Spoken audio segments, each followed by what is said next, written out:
Hi, everyone. Hello. Hi. We definitely haven't been dealing with Scuff. Who's that? Huh? What's Scuff? Who would have ever guessed? Yep. Mm. Mm. How's Have you everyone? have you What? What? have you switched or because Yeah, I've I'm I've just I've watching? I've already switched. You, Okay, because I'm watching the stream and I just see unless there's a huge delay for me.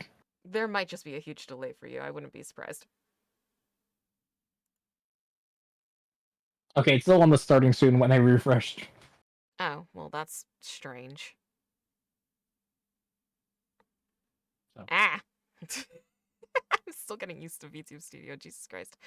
Uh,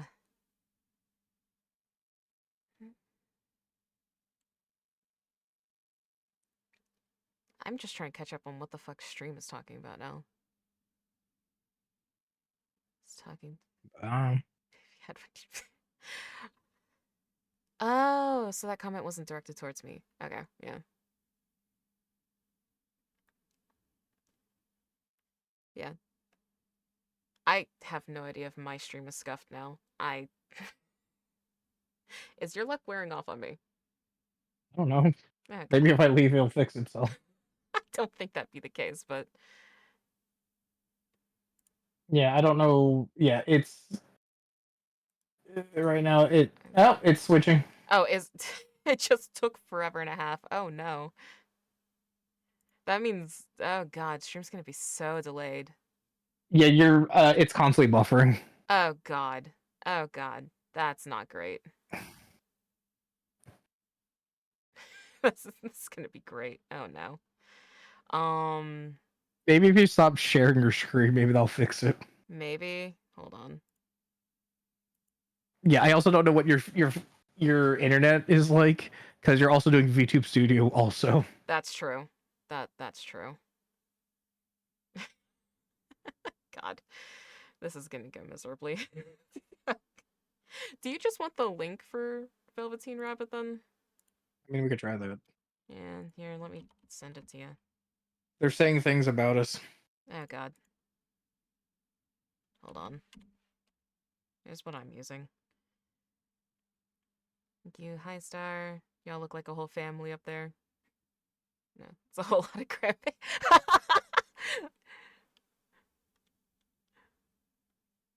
Do a lot of grandbabies. Oh, thank you, Barry, for subscribing. I appreciate it. Yes, give them all of them as they all want Twitch subs. Oh god, no. All the children want Twitch subs. The 2-bit rabbit. They want to support their father, but they don't have the funny credit card numbers. They just need the funny numbers on the card and then the 3-digit on the back, you know? That's fine. It's fine. Everything's fine. It's definitely no scuff whatsoever. Oh boy. Yes, hi everyone. I don't know how far delayed we are. This is so bad. None of them are my siblings. Oh boy. Oh, we are so far delayed as far as I can tell. Yeah. It's so bad. It this is fine. This is fine. This will be fine. I do need to get rid of the there we go. Updated tags now. Scream. More Stardust. Yeah. Stream's just gonna be extremely delayed. This'll be fine. This'll It'll fix itself once I leave. maybe. Maybe. I guess we'll see. Okay, some of these pages don't even have words on them. Yeah, some of them are just pictures. So it's why I said that like it might take like 20 minutes to read between the two of us. Hmm. Mm, Hmm. God. It wouldn't be a stream without Scuff, huh? I have no idea what you're talking about. Oh yeah, definitely not. Definitely. How many streams have I joined in on that you've had like extreme Scuff on? Ah. So when it seems like whenever it streams when you're involved, it's the scuff. I wonder what that's implying. I have no idea what you're talking about. Mm-hmm. No idea. Mm-hmm. No idea. It's not like I haven't actively been in your streams for like the last 2 months. Ah, so it's a long burn. Okay, I get it now. Yeah, maybe just a little bit. I'll according to Keikaku. Well, it's too late now. Eh, Noctis about reading that because now yeah. there's even more pause. There's even more delay. It's just gonna get worse. We'll see how bad it goes. Look, But the reason why there is a delay, the truth I'll admit, is Star wants to stop stream sniping while they're doing the book reading. Okay, we don't yeah, want stream snipers. yeah, that I yeah, I can't believe you exposed me on Twitch.tv like that. I can't believe Yep. it. Look, Instead, it's the truth. yeah, you're so right. You're so right. Got to be honest with yourself. I can't believe it. How would I can't cope anymore. Oh boy. God. Don't fucking Oh, so you can do it? mm. And what? Mm.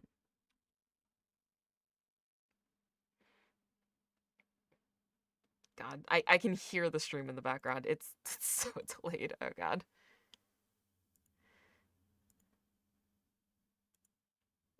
Do we just want to start reading? Just just see how bad this goes. You sound so excited. It's the scuff went from your stream to mine. I blame you. Why do you what do you mean? You admitted that it's when you're around. That's just rude. So You admitted it. God. All right. I'll hop it over so that way we can do this, I guess. You sound so excited to read with me. Oh, sure.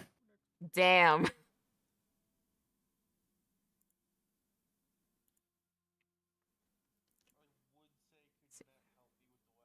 All right. Think everything's set up. I'm just gonna turn off the Spotify widget. It's so silly. I will All figure out right. why it's saying that. New update out now, Yeah, version I 1.2. wish I understood why it's up. It's literally a browser source. Profiles, hide on pause, and more. Bow, bow, bow, bow. It's a browser source. I don't know what fucking update it needs. And also Noctis, yeah, the stream snipers, that it's the whole reason Yeah, we'll that get. Star wanted multiple people on this. Yeah, so. Make sure they don't join the lobby. Oh my god. So, I guess we've learned I can't stream. I can't stream in OBS and Discord at the same time. Otherwise, I get to delay stream snipers. So, we learned something new. That's the spirit. Gotta put it in a nice way somehow, huh? Mm. Yeah. Okay. How do we want to read this? Do we want to go? You didn't answer me earlier. Did you want to do page by page or did you want to do like character? Well, the thing is, if we do page by page, then it's going to be a thing of like, all right, whoever creates the character first kind of establishes the voice for them. I mean, yeah, I guess. Just a little Like, bit. would you really want that? I don't know. It's your stream. And you think I've ever had a thought in my life? Do Oh you my remember? god. I was about to say, do you remember who you were talking to? Would you prefer that I just say, you know what? How about you just read all of it and I'll just listen to you? Oh, yeah, then you just get to sit here, be pretty, and hold the kids, huh? Mm-hmm. Yeah. Oh my god. Okay. Fine. If we're going with that energy, then you get to read, I don't know, the fucking characters. I'll just read the narration. Okay. You okay? Listen, If you last hey, time we guess did, right. last time I did a Guess what? fucking what? I get to choose the voices then. Oh no! Oh, why did I do that? Why? Oh God! What? Oh no! You gave me all the character voices. Ooh wee! Oh no! Why did I do that? It's not too late. Yeah, you know what? You know what? I'm gonna stick by it. I chose this. I chose this. So, How many voices are there possibly? uh, I don't know. I haven't read this book since I was a little kid. I chose it because it was one of my favorite books as a kid. Well, I guess we're going to change that after this. Yeah, I guess fucking so, huh? Maybe you should have thought this through. That requires me to think. Well, here we are. We already established I don't do that. Oh boy. Okay, whatever. I'm turning the page. You ready to read now? Hold on, let me get the voice. I I Why are you like this? Thanks for inviting me. Thanks for inviting me, and thanks for all the hydrate redeems. Yeah. I'm so happy. I'm so happy. You can see just how happy I am. Yep. Mhm. Ah, boy. The Velveteen Rabbit, or How Toys Become Real. Fucking flip the page. Why won't it flip the page now? Oh no, did I crash this already? How did you do that? I don't know. I just want to read a book. You know what? I'll close out of that. Let's see. Why won't it turn the page? Why won't? Okay, I guess I'll reload the website.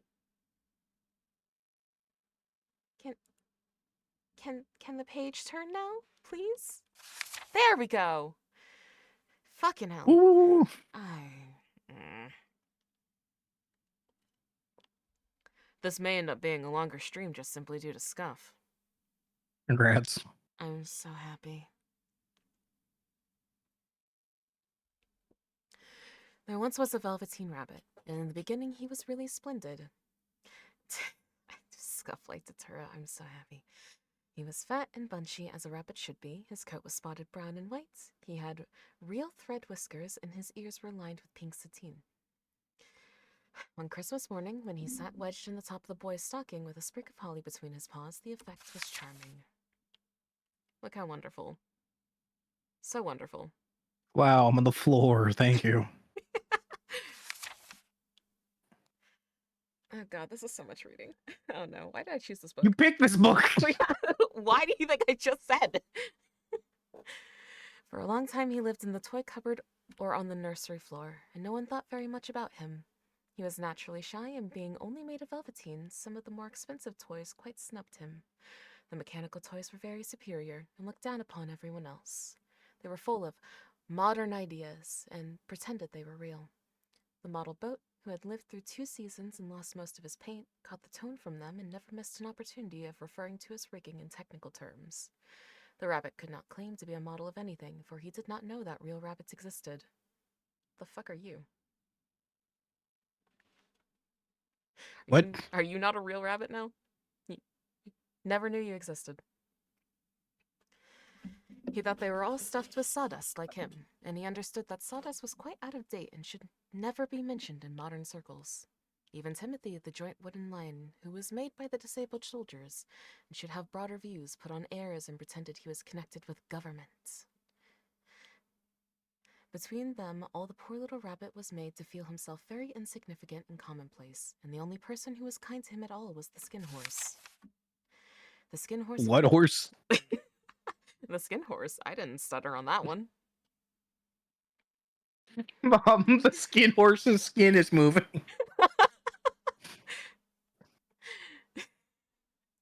The skin horse had lived longer in the nursery than any of the others. He was so old that his brown coat was bald in patches and showed the seams underneath, and most of the hairs in his tail had been pulled out to string bead necklaces.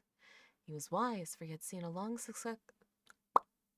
succession of mechanical toys arrived to boast and swagger, and by break their mainsprings and pass away. And he knew that they were only toys and would never turn into anything else. For nursery magic is very strange and wonderful, and only those playthings that are old and wise and experienced, like the skin horse, understood all about it. The skin horse sounds like something that should be in my D&D campaign, not not in a children's book. Why is the skin horse have wheels? It gets pulled along.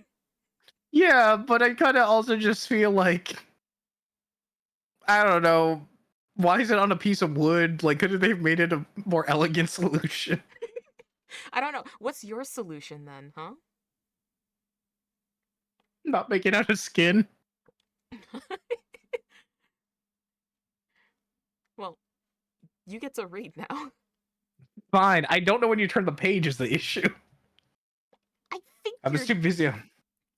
I figured after I said the last word on there, what are you playing I was Dave the focused on Diver? the page with the horse out on the window, like yearning for outside.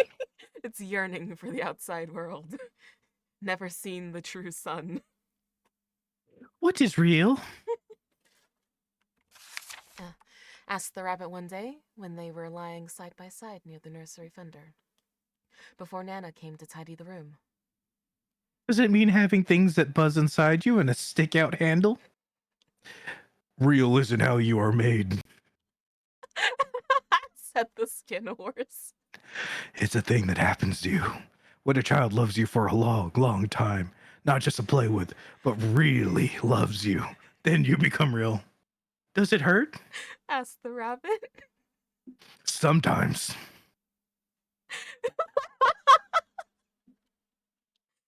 Why did I decide to do this? Why did I decide to You do asked this? me to. Yeah, I know. I'm realizing my mistakes. Said the skin horse, for he was always truthful. When you are real, you don't mind being hurt. Does it all happen all at once? Like being wound up? He asked. Or bit by bit? It doesn't happen all at once.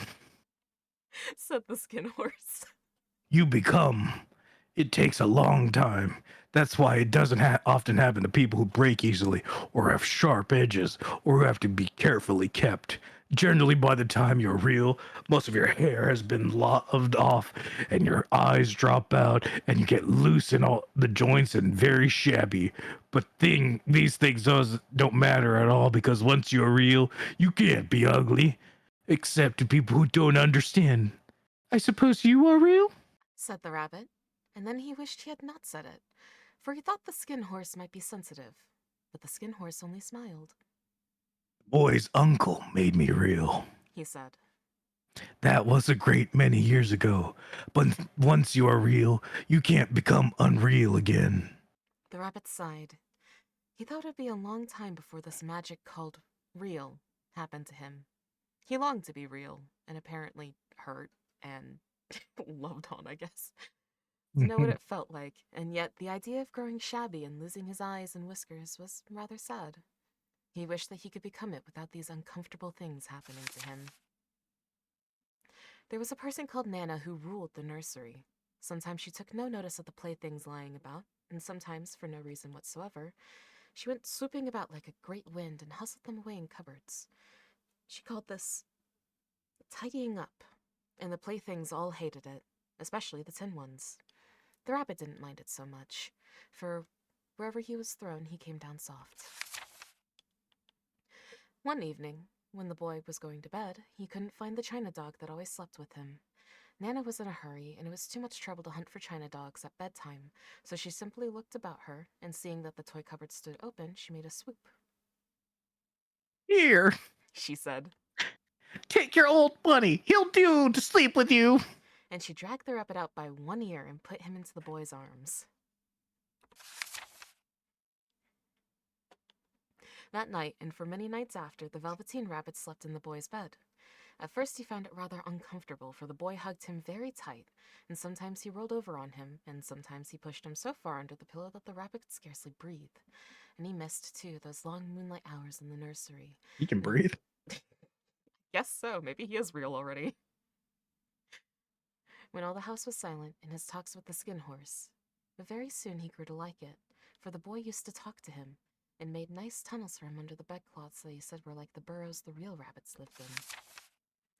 And they had splendid games together, in whispers, when Nana had gone away to her supper and left the nightlight burning on the mantelpiece.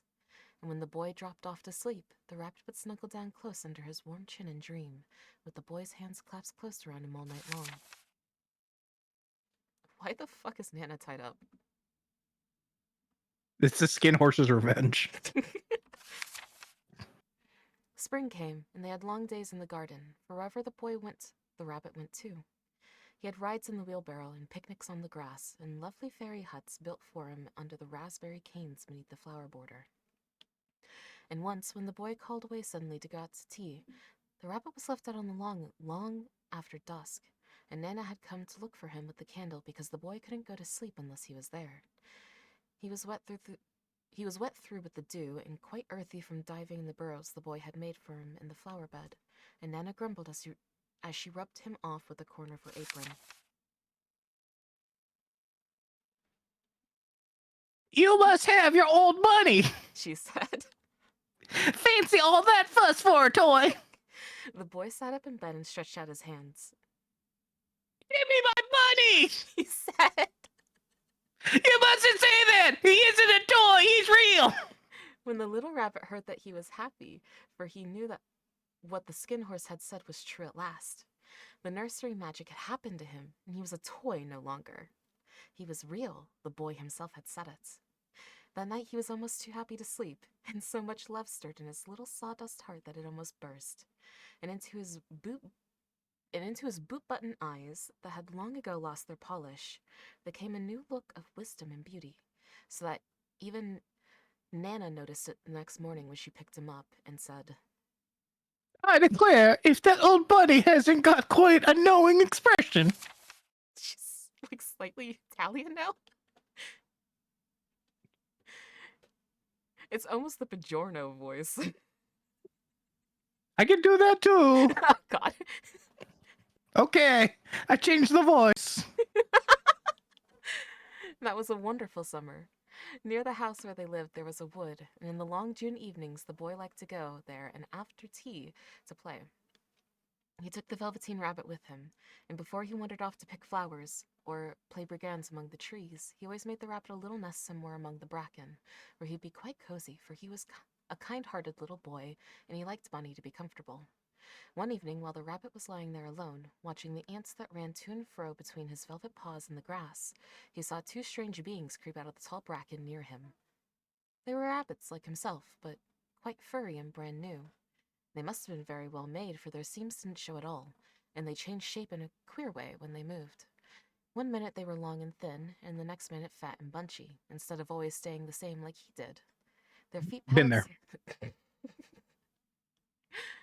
Their feet patted softly on the ground, and they crept quite closely to him, twitching their noses, while the rabbit stared hard to see which side the clockwork stuck out, for he knew that people who jumped generally had something to wind them up. But he couldn't see it. They were evidently a new kind of rabbit altogether. They stared at him, and the little rabbit stared back, and all the time their noses twitched. Why don't you get up and play with us? Oh, God. One of them asked. I don't feel like it, Said the rabbit, for he didn't want to explain that he had no clockwork. Oh, Said the furry rabbit. it's as easy as anything. All of them are Bajorno now. And he gave a big hop sideways and stood on his hind legs. I don't believe you can. He said. I can. Said the little rabbit. I can jump higher than anything. He meant when the boy threw him, but he didn't want to say so. Can you hop on your hind legs? Asked the furry rabbit.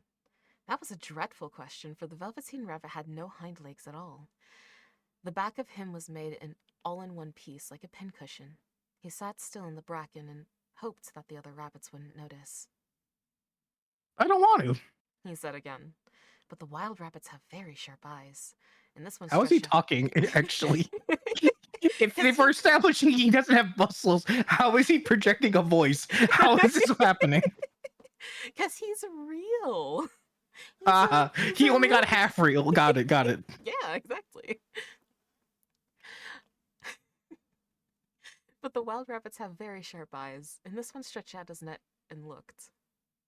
He hasn't got any hind legs. He called out. Fancy a rabbit without any hind legs. And he began to laugh. I have. Cried the little rabbit.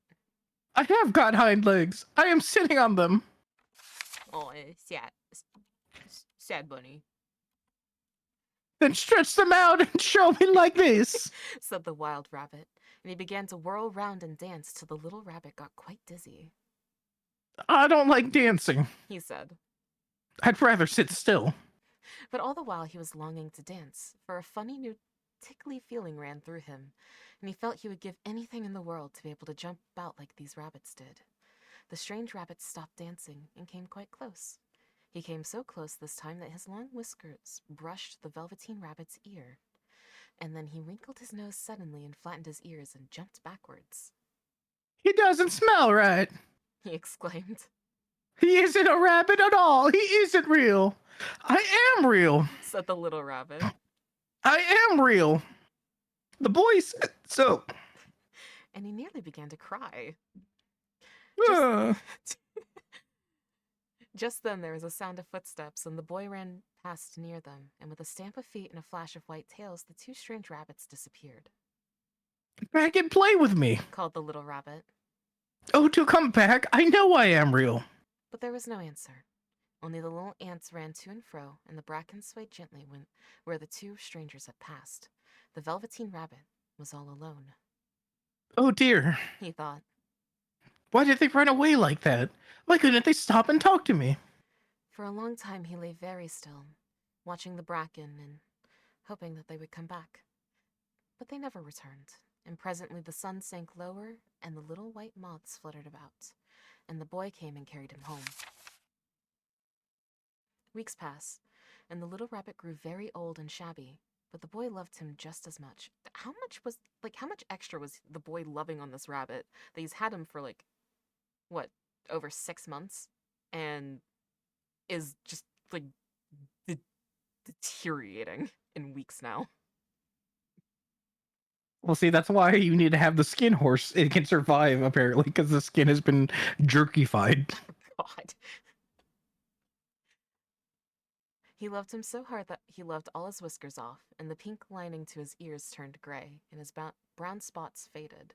He even began to lose his shape, and he scarcely looked like a rabbit anymore, except to the boy. To him, he was always beautiful, and that was all the little rabbit cared about. He didn't mind how he looked to other people, because the nursery magic had made him real, and when you are real, shabbiness doesn't matter. His face grew very flushed, and he talked in his sleep. His little body was so hot that it burned the rabbit when he held him close. Strange people came and went in the nursery, and a light burned all night, and through it all, the little Velveteen Rabbit lay there, hidden from sight under the bedcloths. And he never stirred, for he was afraid that if they found him, someone might take him away. And he knew that the boy needed him. It was a long, weary time, for the boy was too ill to play, and the little rabbit found it dull with nothing to do all day long. But he snuggled down patiently, and looked forward to the time when the boy should be well again. They would go out to the garden amongst the flowers and the butterflies and play splendid games in the raspberry thicket like they used to. All sorts of delightful things he planned, and while the boy lay half asleep, he crept up close to the pillow and whispered them in his ear. Okay, so I know he's supposed to be sick, but the way he's painted, it looks like he's not alive. It really does. It looks like... Have you ever seen the pictures of, the 1800s, post-mortem pictures that they would take of family members and stuff? Yeah, well, it looks like he's mummified. Yeah, just a little bit. It's like, no, if he's that color, I don't know if he's alive anymore. Well, maybe the Velveteen Rabbit doesn't know this. It's all part of the play. Uh-huh. We're just stuck in imagination land now. Where the Sawdust for brains. And presently the fever returned and the boy got better. He was able to sit up in bed and look at picture books while the little rabbit cuddled close at his side. And one day, they let him get up and dress. It was a bright sunny morning, and the windows stood wide open. They had carried the boy out onto the balcony, wrapped in a shawl, and the little rabbit lay tangled up among the bedclothes, thinking. The boy was going to the seaside tomorrow. Everything was arranged, and now it only remained to carry out the doctor's orders. They talked about it all, and while the little rabbit lay under the bedclothes with just his head peeping out, and listened, the room was to be disinfected, and all the books and toys that the boy had played with in bed must be burned, Hurrah! thought the little rabbit. Tomorrow we shall go to the seaside. Man, he really did not pay attention to the second half of that sentence, huh? For the boy had I'm often real, bitch. You can't get rid of me. For the boy had often talked of the seaside, and he wanted very much to see the big waves coming in, and the tiny crabs and the sandcastles. Just then Nana caught sight of him. How about this old money? Oh, we got an accent change again. Because of the time skip. Oh, you're right. You're right. She lost her accent. Yeah. Yeah, yeah. I found a new one. She asked. That? Said the doctor. Why, it's a mess of scarlet fever and germs. Burn it at once. Get him a new one. He mustn't have that anymore. I'm a real bunny. And so the little rabbit was put into a sack with the old picture books and a lot of rubbish, and carried out to the end of the garden behind the fowl house. That was a fine place to make a bonfire, only the gardener was too busy just then to attend to it. He had the potatoes to dig and the green peas to gather, but next morning he promised to come quite early and burn the whole lot. That night the boy slept in a different bedroom, and he had a new bunny to sleep with him. It was a splendid bunny, all white plush and real glass eyes. But the boy was too excited to care very much about it, for tomorrow he was going to the seaside, and that in itself was a wonderful thing that he could not think of anything else. And while the boy was asleep, dreaming of the seaside, the little rabbit lay amongst the old picture books in the corner behind the fowl house, and he felt very lonely. The sack had been left untied, and so by wriggling a bit, he was able to get his head through the opening and look out. He was shivering a little, for he had always Okay, been so used. he can move. I can't. I don't know if he's like frozen or he can move. I'm just so lost. Maybe he plays by like Weeping Angel rules, and if anyone's looking at him, he can't move, or like Toy Story rules. I like how you went to that one first, even though there's literally a series about toys that are alive. Okay, listen, I rewatched Doctor Who a lot, okay? Yeah, that doesn't surprise me. Okay, listen. Keep reading. For he'd always been used to sleeping in a proper bed, and by this time his coat had worn so thin and threadbare from hugging that it was no longer any protection to him. Nearby he could see the thicket of raspberry canes growing tall and close like a tropical jungle, in whose shadow he had played with the boy on bygone mornings. He had thought of those long sunlit hours in the garden, how happy they were, and a great sadness came over him. He seemed to see them all pass before him, each more beautiful than the other.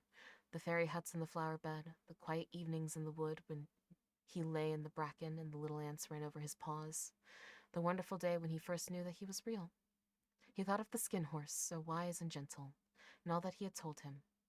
Of what use it was to be loved, and lose one's beauty in becoming real if it all ended like this. And a tear, a real tear, trickled down his little shabby velvet nose and fell to the ground. How the fuck is he crying? Okay, see, now you understand why I'm like, wait, how, like, we keep. Wait, what? And then a strange thing happened. For where the tear had fallen, a flower grew out of the ground, a mysterious flower, not at all like any that grew in the garden. It had slender green leaves the color of emeralds, and in the center of the leaves a blossom like a golden cup. It was so beautiful that the little rabbit forgot to cry, and just lay there watching it. And presently the blossom opened, and out of it stepped a fairy. She was quite the loveliest fairy in the whole world. Her dress was of pearl and dewdrops, and there were flowers round her neck and in her hair, and her face was the most perfect flower of them all. I like how casually it's like she was quite the loveliest fairy. I'm like, what? Magic is real, and there's a fairy, but she's the loveliest. She's the loveliest that was ever born, and she was just made. And she came close to the little rabbit and gathered him up in her arms and kissed him on his velveteen nose that was all damp from crying. Little rabbit, She said. don't you know who I am? The rabbit looked up at her, and it seemed to him that he had seen her face before, but he couldn't think where. I am the nursery magic fairy. From fucking where? She said, I take care of all the playthings that the children have loved. When they're old and worn out and the children don't need them anymore, then I come and take away with me and turn them into real. Like, why is it capitalized? because it's special. So I like how the skin horse is screwed over. It's like, yeah, I got loved. I'm still here though, so I guess it can't become real. I got fucked over, so now I have to tell the story about how other toys get to turn real. He just stays in an attic. You can't turn real because you can't turn the horse real in the attic. Oh god. Um, wasn't I real before? Asked the little rabbit. You were real to the boy The fairy said. because he loved you, and now you shall be real to everyone. It was light now, for the moon had risen. All the forest was beautiful, and the fronds of the bracken shone like frosted silver. In the open glade between the tree trunks, the wild rabbits danced with their shadows on the velvet grass. But when they saw the fairy, they all stopped dancing and stood round in a ring to stare at her. I brought you a new playfellow. The fairy said. You must be very kind to him and teach him all he needs to know in Rabbitland, for he's going to live with you forever and ever. That's right, you're all immortal. Oh god. Does that means all of the other rabbits here were rabbit toys, and now That's they're the just implication, yeah, yes. but they're just stuck there now. They don't actually get Well, to explore real life. They well, just get because to also explore this glade. presumably she's bringing him back to the rabbits that he met before. So these rabbits were just dickheads who said, "You're not real. We know what's real. We've gone through the process." You haven't reached that milestone yet, so fuck you. I have seniority, bitch. And she kissed the little rabbit again and put him down on the grass. Run and play, little rabbit. She said. But the little rabbit sat quite still for a moment and never moved, for when he saw all the wild rabbits dancing around him, he suddenly remembered about his hind legs, and he didn't want them to see that he was made all in one piece. He did not know that when the fairy kissed him that last time she had changed him altogether, and he might have sat there a long time, too shy to move, if just then something hadn't tickled his nose, and before he thought of what he was doing, he lifted his hind toe to scratch it. His hind toe? His hind toe. And he found that he actually had hind legs. Instead of dingy velveteen, he had brown fur, soft and shiny. His ears twitched by themselves, and his whiskers were so long that they brushed the grass. He gave one tiny leap, and the joy of using those hind legs was so great that he went sprinting about the turf on them, jumping sideways and whirling round as the others did. And he grew so excited that when at last he did stop to look at the fairy, she had gone. He was a real rabbit at last, at home with the other rabbits. Autumn passed and winter, and in the spring when the days grew warm and sunny, the boy went out to play in the woods behind the house. And while he was playing, 2 rabbits crept out from the bracken and peeped at him. One of them was brown all over, but the other had strange markings under his fur, as though long ago he had been spotted, and the spots still showed through. And about his soft little nose and round black eyes there was something familiar, so that the boy thought to himself, Why, he looks just like my old bunny that was lost when I had scarlet fever. where did the boy pick up that dialect? The beach. But he never knew that it really was his own bunny, come back to look at the child who had first helped him to be real. And the skin horse is still there! He's just like, God damn it. Another one I'm taken. real. God damn it, I'm real too!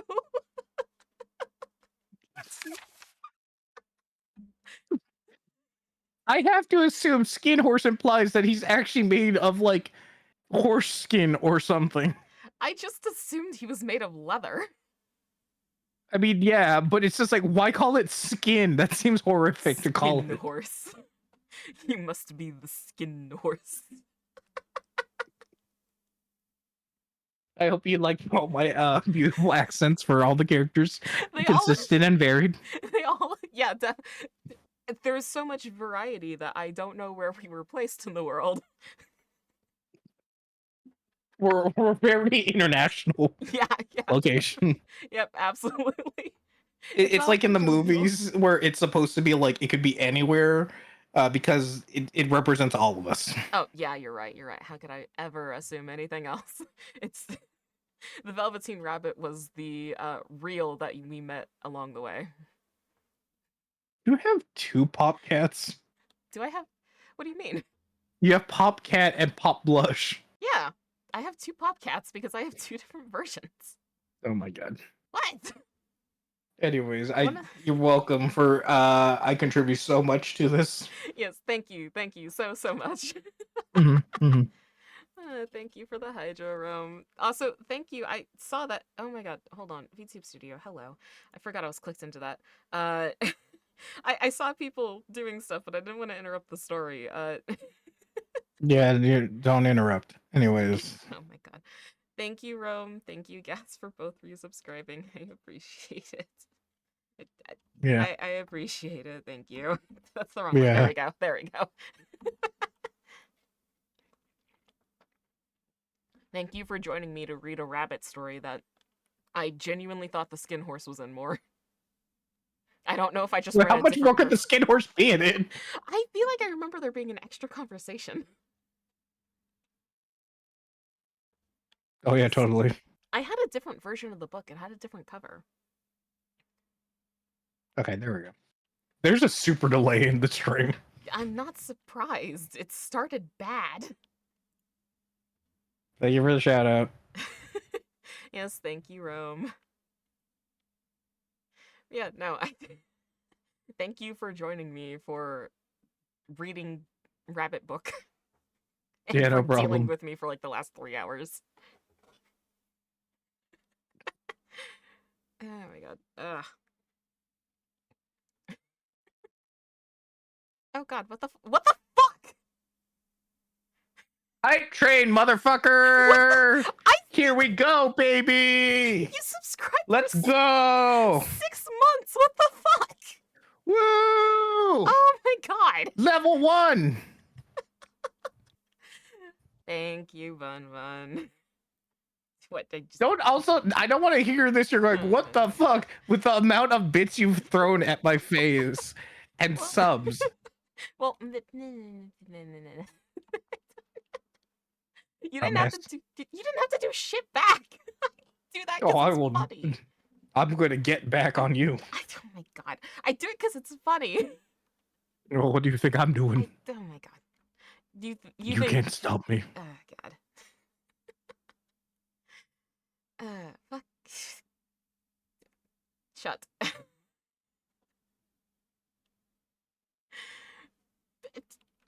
No, you don't. Why are you angry at me? What the fuck? I do what I want. Oh my god, what the fuck? Hold on, I will do more dumb shit. You haven't already? Oh, you haven't seen what I can do. Oh my god. Oh, now there's just an umbrella. Okay. Yeah, I'm blocking it, blocking you Thanks. out of the way. How dare you? You're How welcome. dare you? How dare you? If you get in front of me, it looks like I'm covering it for you, but no, you. There. Me. Who cares? Stupid. Oh my god. Uh, Dumbass. uh, uh, uh, uh, You're such a dumbass. Oh my god, look at you laughing. I'm the dumbass.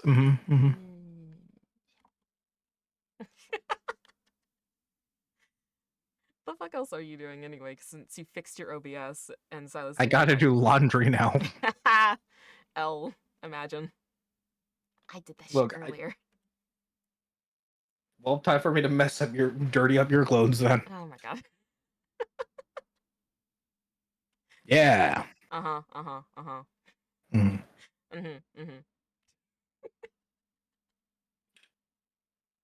This is so dumb. Are you having fun over there? With your fucking V-Bridger over there? Hold on. Mm.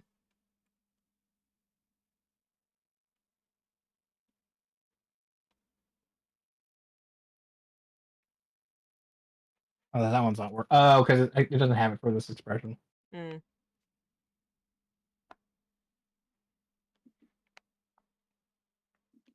It's very subtle with this one because because I'm using VBridge, it doesn't have the mouth shape Mm-hmm. because it uses the same for all of it. Mm-hmm.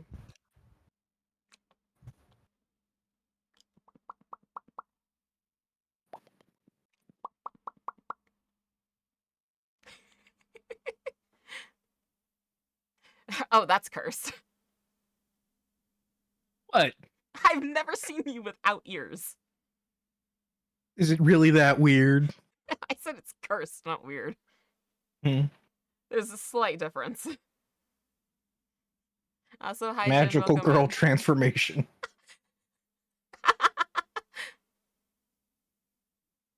Okay, it looks more cursed with this one. Just a little bit. Yeah, it looks a little cursed.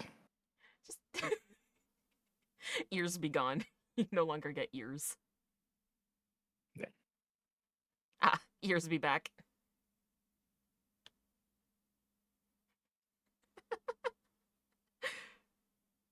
You having fun over there.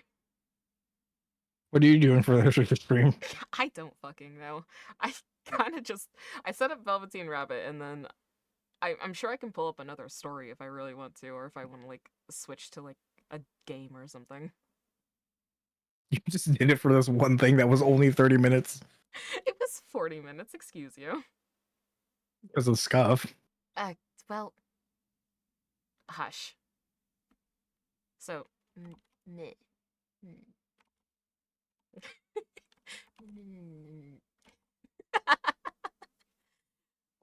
What, do you want to find another story? Do you want to read another story? I will. I have to do laundry. I agreed to this. Yeah, get wrecked. I'll wreck you. Oh my god. Look, I do have to go. Yes. You know that. Yes, I do. So, Okay, I will. What? Huh? I was gonna say thank you for joining me for reading. That's right. Oh my god. Fucking go through. Recognize. Oh my god. But yes. What? I was gonna make fun of your magical girl transformation again. It's pretty. It is pretty. I'm Yes. just jealous. Yeah, I'm so jealous. I'm so jealous of your magic girl transformation because I don't get that when I transform. No, you don't. No, I get scuff. Yep. Mm-hmm. Yeah, so let's do laundry. Hold on, I'm trying to look at my stuff. Okay, fine. Hmm. Mm. Humph. Oh, now you're just pouting. Okay. I'm not pouting. Uh-huh, sure.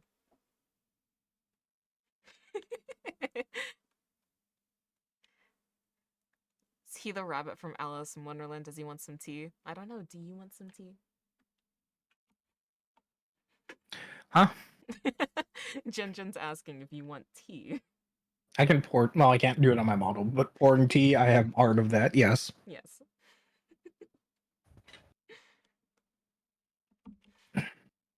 You want the version with Alice in Wonderland? That's a different one. Mm-hmm. But we can talk more later. I'm gonna go. Yes. Please take care of the stuff you need to. Yeah. Good luck with the rest of your whatever. Yeah, I'll figure it out. We'll just chat. All For right, a will bit. you? It's not like Bye. bye. It's not like what, huh? What? Now I just feel like you're putting off doing laundry. Show you. Rude. Now I'm a disembodied voice. Bye, Jen. Bye, everyone else. Thank you again, Rome, for the shout out. Bye, Bun Bun. I'll talk with you For the later. record, What? for the record, they're in my collab VC, not the other way around. That's because I was bothering you on your stream until you had so much scuff it crashed. Again, I wonder what the connection is. I wouldn't ever know. Lies. Hey. Okay. It's not in my lore that I have such bad luck because a friend stole my leg. I'm no friend of mine. Okay. I'm just a little magic dragon. That's it. I'm gonna get this little dragon's gonna get caught by me. All right. Goodbye. Yes, goodbye. Have a Have a good good night. stream. Thank you. Have a good night. Good night.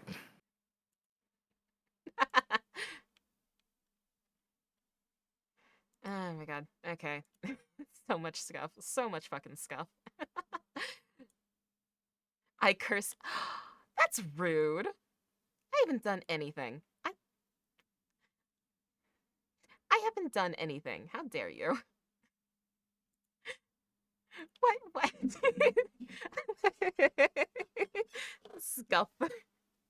We don't have a scuff counter, but I just might have to make one because of you. And I'll add to it every single time you have scuff, Bun Bun. Alrighty. I get calling out sick. Yeah, please take care of yourself, Jinjin. I just caught up on reading that. Let's see. Scuff broke rabbit sounds about right. Listen, lots of scuff. Lots of scuff. So we have a couple of options now. Let's see. So we can go ahead and another bunny book for your rabbit reading. Tell me something happy before you go to sleep. I will go ahead and add it too, because why not? We're in our reading nook. We may as well. We may as well read.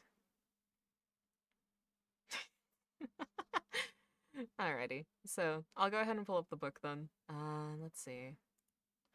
I will go ahead. Let's see. Trying to have a brain cell at this point. Let's see. Grab it. Can't believe you turned. Thank you, Rome, for rebuking it too. Can't believe you'd wish scuff on me. That's rude. On you, I feel myself. The days I feel myself on you.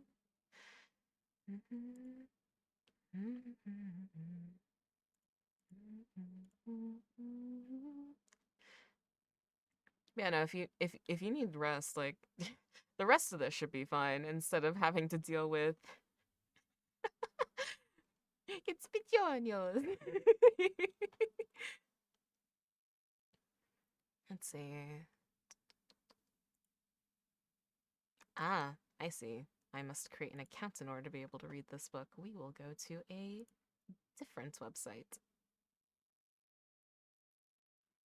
If I if I could have any, that'd be wonderful. If anyone else has bunny books, feel free to suggest them too. I'll be picking from a select few unless people get bored and just want to watch me game.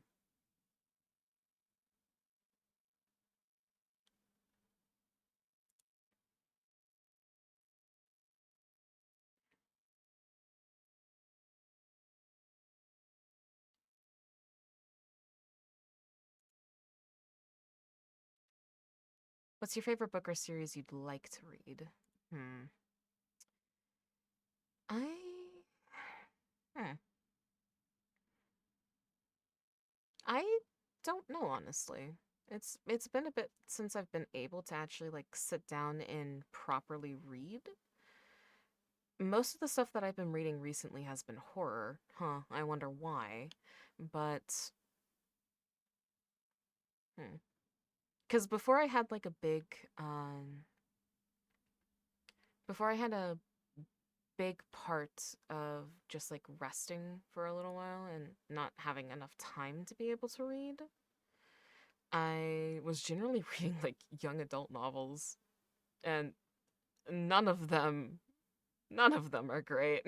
That would be something I'd grab friends and like sit and read and make fun of what's happening in the plot because it's ridiculous.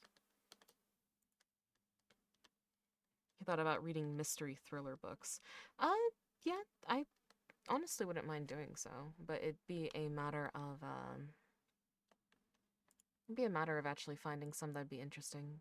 Read your other fave book, I'd always read you. I haven't thought of I Love You for Always in so long, Mama.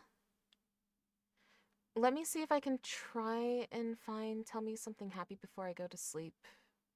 I don't think I will, maybe?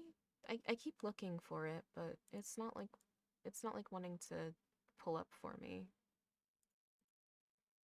While you're looking, please check out Star. Oh, thank you, Rome. That is definitely scam. Let's see. Not again.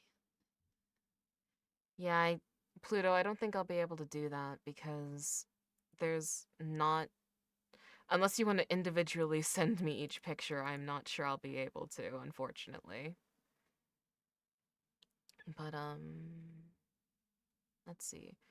So, before Mama's message gets lost, I'm gonna pull it up. Yeah, thank you, Mama. Love You Forever by Robert Munch. Oh my god! Oh, wow, I haven't. Wow, that. Yeah, wow, I.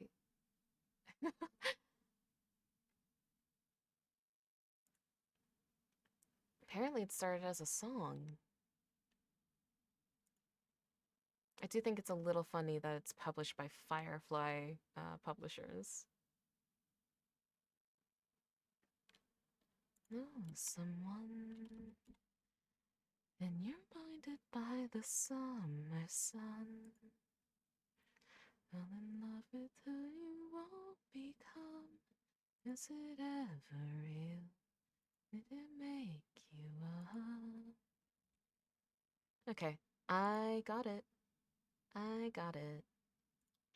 Let me go ahead and zoom in a little on this. Really misdirected, connected to, rejected, never telling me the truth. This song was fantastic to see live. Half Alive is a fantastic band if you've never seen them. Maybe I was gonna. Yeah, definitely all the memories. There we go. And I will go ahead. Let's see. Fall in love with who they won't become. Was it ever real? No, okay, so I am now currently in my Dragon Scream, so I will be opening this up to anyone who's one of my comments. If you are one of my comments who is in my server, then feel free to join. I'm head out to eat since I haven't the whole day. Nice seeing you, Star. It's nice seeing you too, Jinjin. Please take care of yourself, okay? Think you should sing more. I appreciate that, Rome. That reminds me, I did see that Barry had dipped as well earlier. It was wonderful seeing like Barry in here too. At the summer sun, fall in love with who they won't become. Was it ever real? Did I make you up? Okay. A mother held her new baby and very slowly rocked him. Oh no. Jen Jen, I do want to remind on the notes for that. When it comes to my stream, I do get to pick my own song. I'm not repeating what happened that first stream because I actually didn't agree to it. I hadn't actually agreed to singing on that stream.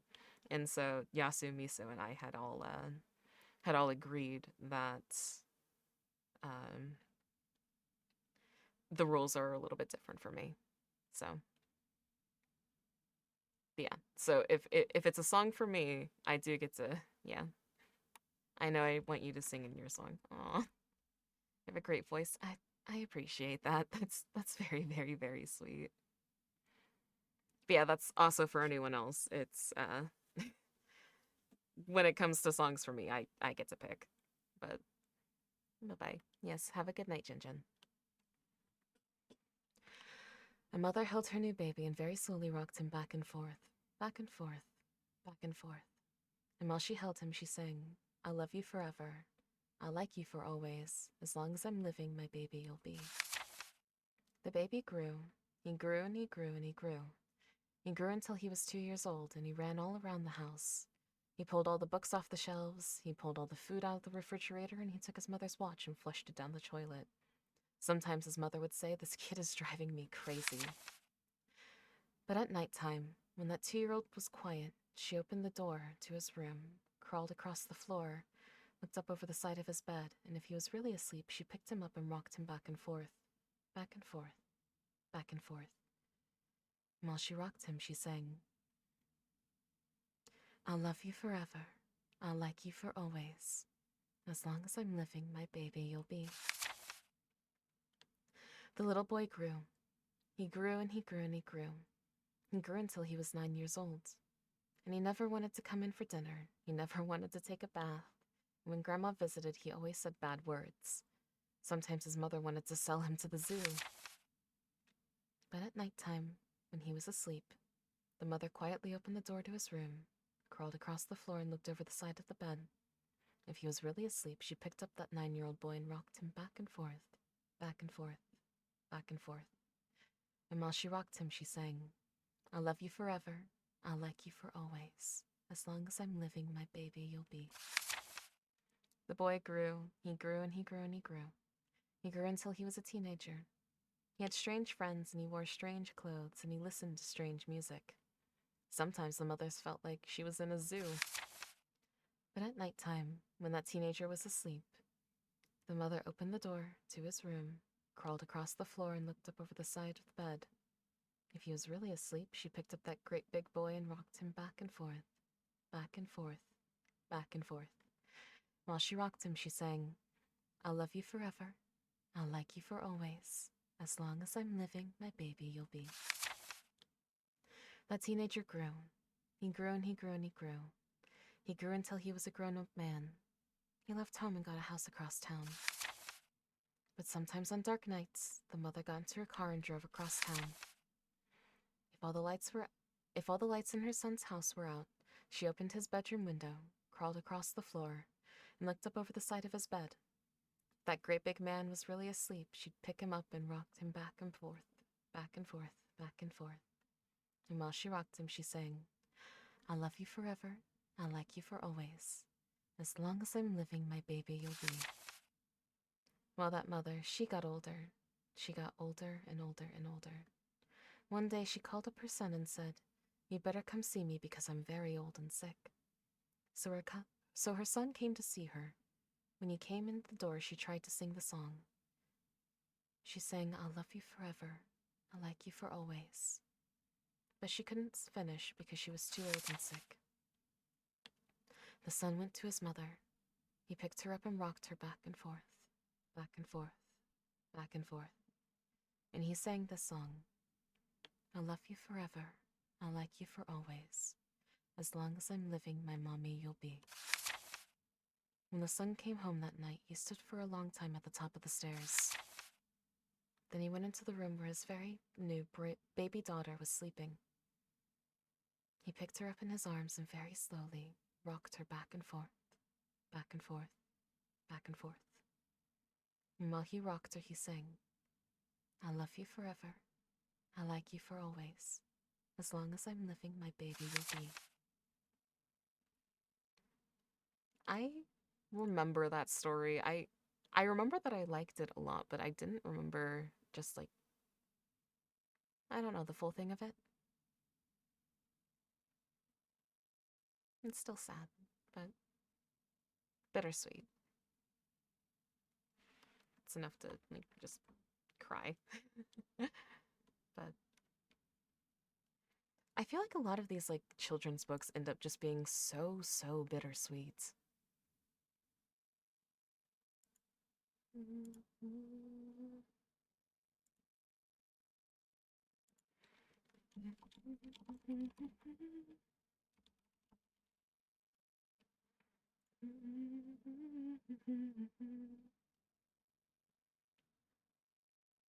Yeah, if anyone else has like recommendations, feel free. Otherwise, I'm just happy to chat. But, I just. A lot of these end up being so sad. I think I can. Hugs. I appreciate it, Rome. see, I'll go ahead and bring back the Discord Fugi so in case anyone joins me, they can be heard and seen. Because I don't think any of my other friends have the Tube Studio. At least I don't think, but I could be wrong.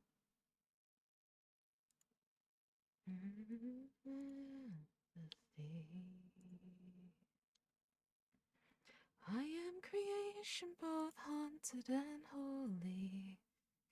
Glory. Even the depth of the night cannot blind me. I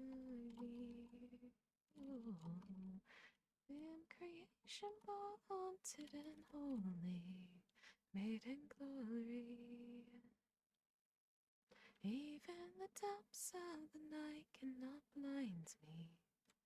Night's creature holy.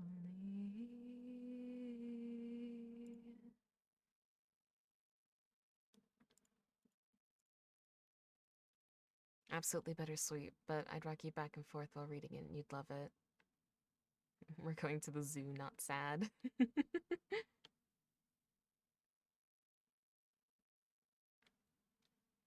I, yeah, I definitely remember that book. I don't know how long you'd read it to me, but I do remember having it when I was like a really tiny child.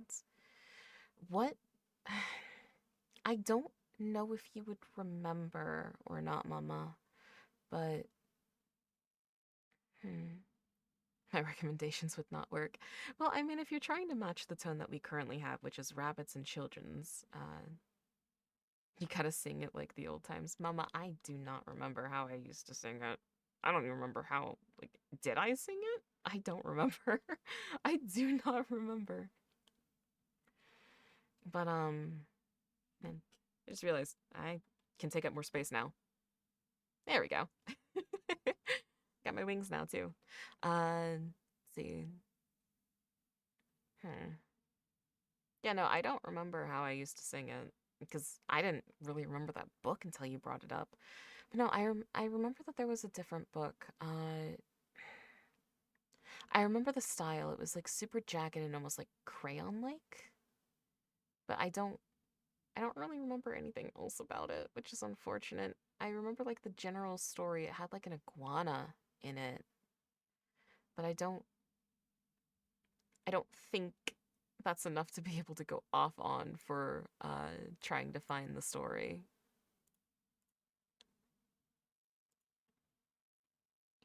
I'm trying to remember any of the other stories I had as a kid, because mostly what I remember is hold on. That'll make no sense in VOD, but it's okay. It's an old bit that my roommate and I have going on. Um,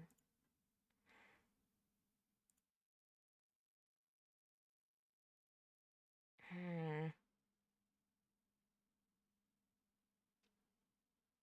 I genuinely am trying to remember any of the other like things. I also just realized because I turned off the Spotify widget, no one's been able to hear the music. So you guys actually have just been hearing me sing along with the music you guys can't hear. Oh God. Oh no. Oh no. Oh no. Oh boy. I've got the video of your dad singing it. I can send it to you. I would really appreciate that, Mama. Cause yeah, no, I don't remember what that song sounds like. I know there are websites with children's stories. I've been visiting some. Like a lot of the websites that I've been doing from like this Reading Nook and the last Reading Nook have been websites where it's definitely legally acquiring the books, you know? Just a little yeah, yeah. Like gravity in this sleepy room, drifting as I dream. I'll be there soon. Yeah, I know it contains my little secret. Thank you. Thank you. Let's see if I can actually get this to work, please. I can feel it kick down in my soul.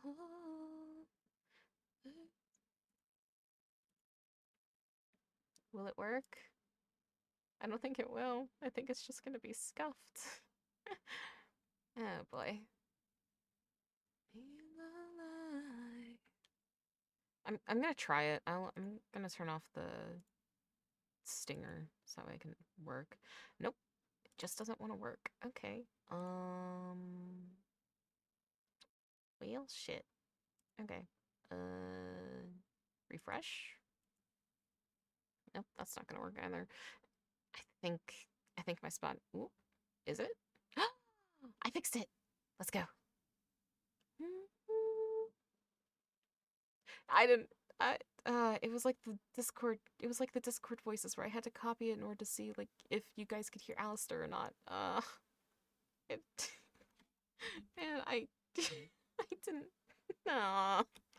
Fuck. But at least you guys can hear the music now. It's fine. It's fine. You don't have to just listen to me sing. Let's go. But in and out of space, by a space, my soul, lost in the in-between, or so it seems I'm out of control. The vibe is placed, part of my soul. Your singing is great, though. I appreciate that. It's, you know what? I'm gonna keep the embarrassed on. Hi, Fenris. Oh my god. Hello? Hi. Hello. Hi. Ow. Claws. Claws, claws, claws, claws. Okay. Hi, buddy. Hi. There we go. Let's see if this one has it. Can I read the book through this? I can download the book. Do I want to download the book though? Why are you like this? Okay, nope. I need to create a quote unquote free account. Yeah, not doing that. I don't feel like having more of my data stolen. Thanks, buddy. I still feel alive.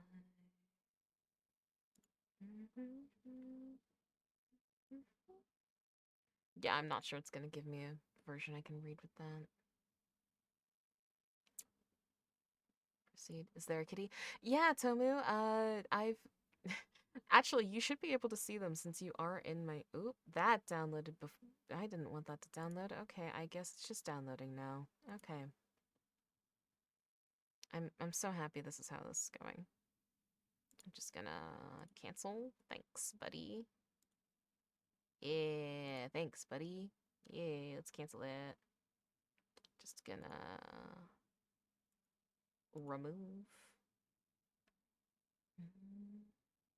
Did I make you right all along?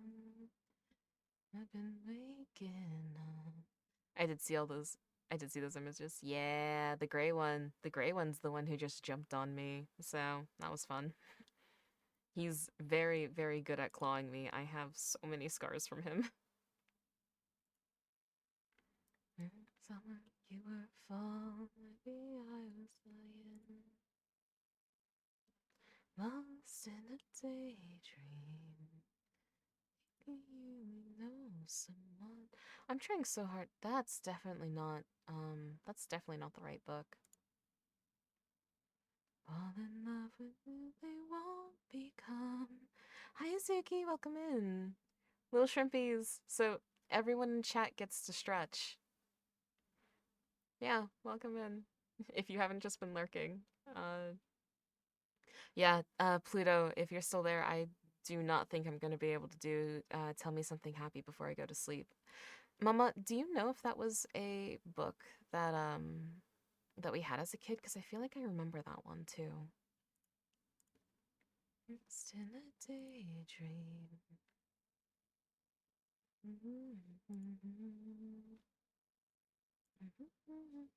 Now I vanished. That's fair. Thank you for joining in. Is it ever real? Did I make you up? Let's see, I don't have. Hold on, hold on. I literally have a Reading Nook thing. I had the Velveteen Rabbit. It's like I can still hear Zuki's voice. Was it ever real? Did I make you up? I don't want to read this book without my son being here. So, Io, are you there? If you're there, I'll read the book, but if not, then I shall not. Far away, closer to the stars, out in space. Can't escape, miss myself when I feel I've been replaced. Okay, I've lost all my other Reading Nook books, which is unfortunate because I had the PDFs for them, like all set up and everything, and then I reopened my Reading Nook tab, and all of them were gone or like broken links, which is unfortunate. But hmm, I don't know. It could just be like a little chatting stream. I don't mind just chatting and just hanging out a little. Reading Nook is just kind of my time for like relaxing on a Monday evening. But yeah, no, since it started with collab, like I didn't necessarily get a lot. It started with collab and scuff. The scuff was so bad, but I didn't really get a chance to like check in with chat. So like, no, how are you guys? Like it's been a second. It's been rough. But I could join and read some Celtic or Nordic tales if you'd like. Rome, I would actually really appreciate that. Join in. Come in here. Actually, do you have this? Yeah, you should have the Celestial roll, right? Or not the Celestial, the Comet roll, right? To let me know I am not asleep, can't be contained.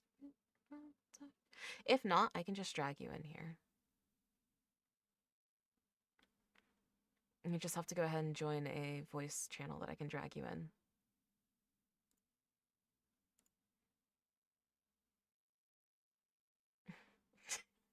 Let me check, I just got home already. Hi, Britt. Why does everyone keep calling me smelly? Yasu called me that earlier. You were calling me that now? What the fuck? What the fuck? Hold on. What the fuck? How am I smelly? What the fuck?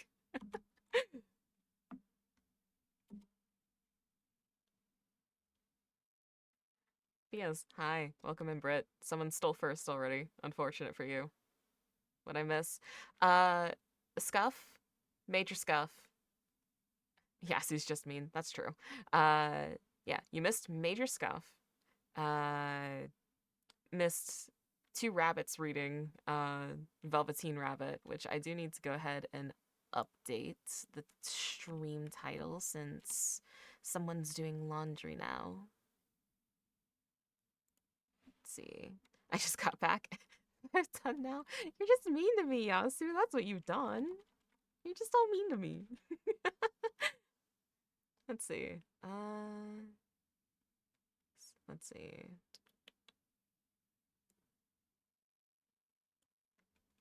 You know what? Just for the bit, just for the joke, Drabbit reads and is scuff. There we go. You dislike everyone equally, it's fine. That's true. You do dislike everyone equally.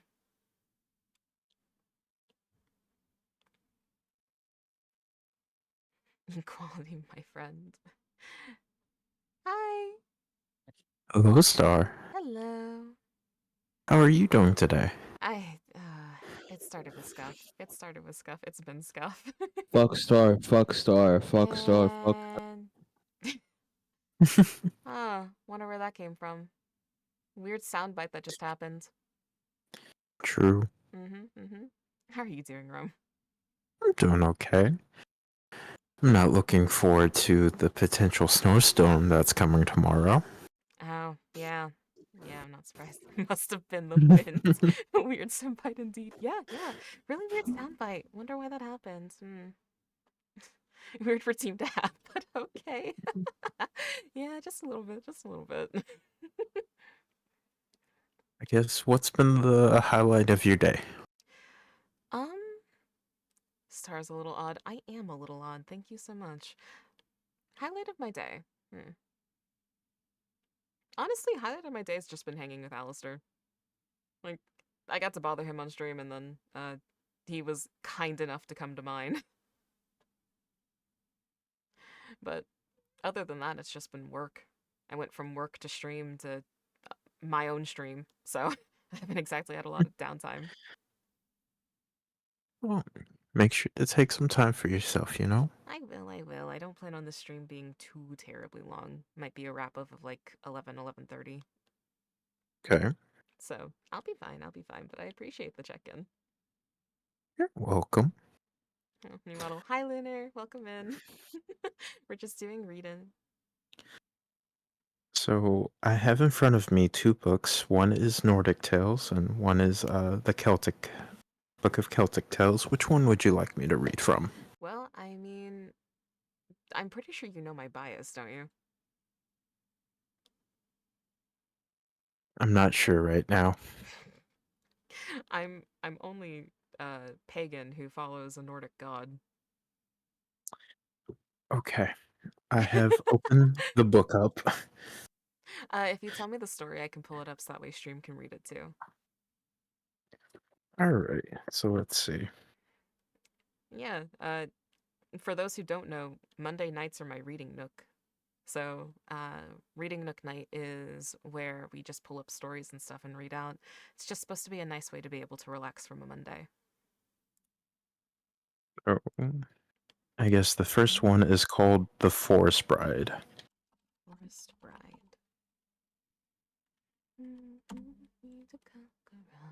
And I believe this one has a Finland origin, a Finnish origin. Been reading a short horror recently? You have to send that my way, Britt.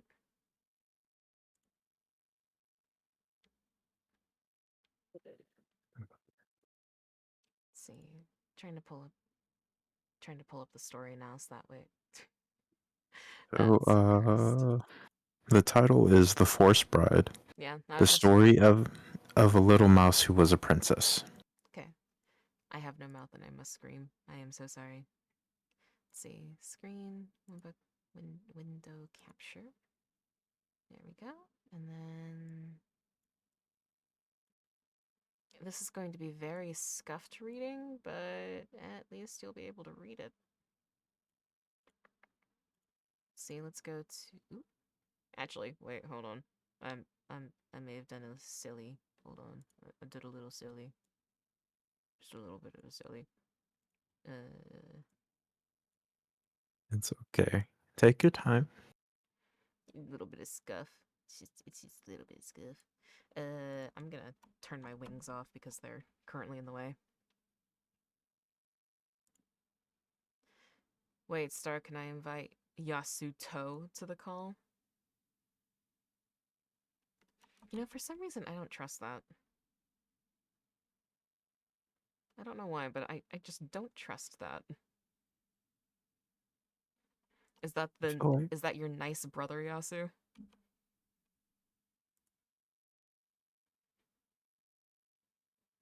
They're joining car. Oh God.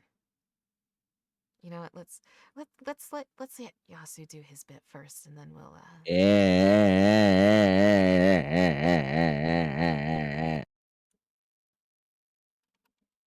Why do I let you in my server? Why do you have free reign in my server? I don't know why you did that, girl.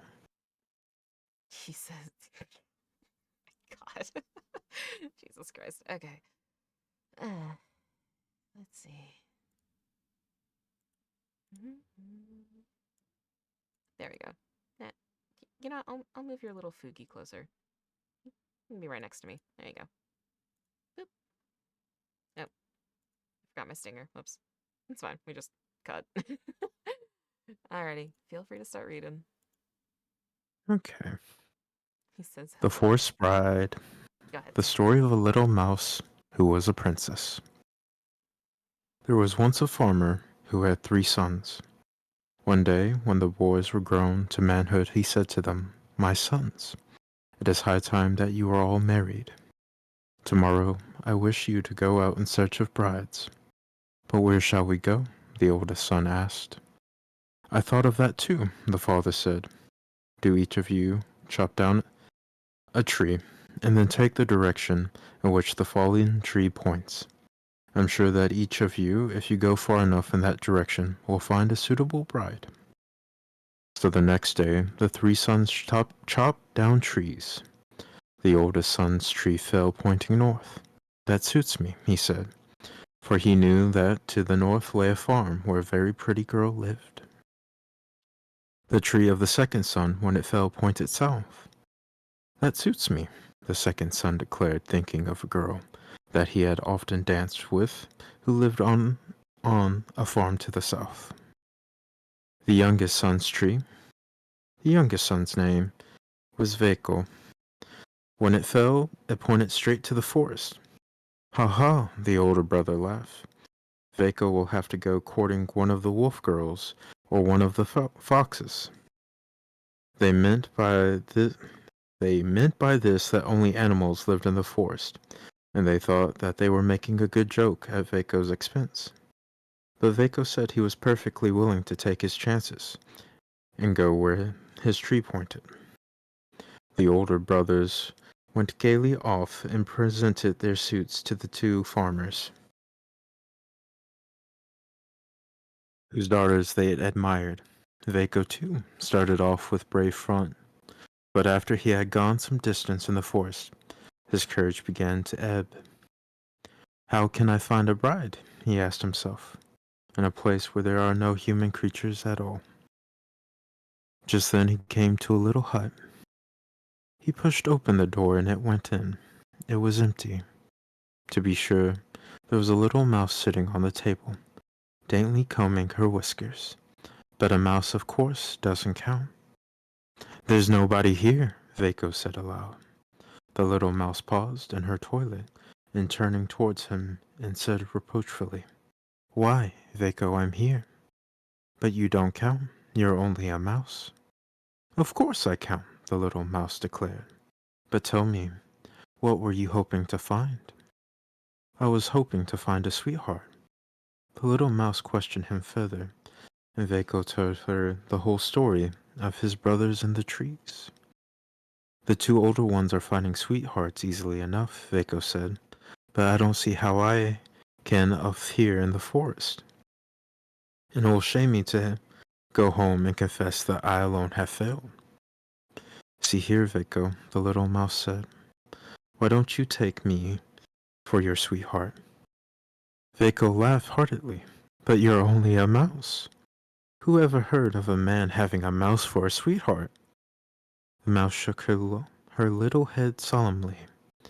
Take my word for it, Veiko.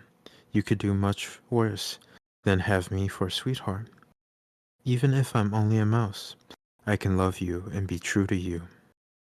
She was dear dainty little mouse, and as she sat looking up at Veiko, with her little paws under her chin, and her bright little eyes sparkling, Veiko liked her more and more. Then she sang Veiko a pretty little song, and the song cheered him so much that he forgot his disappointment at not finding a human sweetheart. And as he left her to go home, he said, Very well, little mouse, I'll take you for my sweetheart.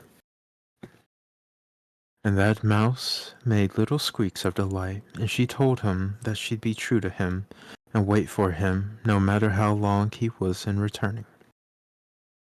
Well, the older brothers, when they got home, boasted loudly about their sweethearts. Mine, said the oldest, has the rosiest, reddest cheeks you ever saw. And mine, the second announced, has long yellow hair. Veiko said nothing. What's the matter, Veiko? The older brother asked him, laughing. Has your sweetheart pretty, pointed ears or sharp white teeth? You see, they were still having their little jokes about foxes and wolves. You needn't laugh, Veiko said. I found a sweetheart. She's a gentle, dainty little thing, gowned in velvet. Gowned in velvet? Echoed the oldest brother with a frown. Just like a princess. The second brother sneered.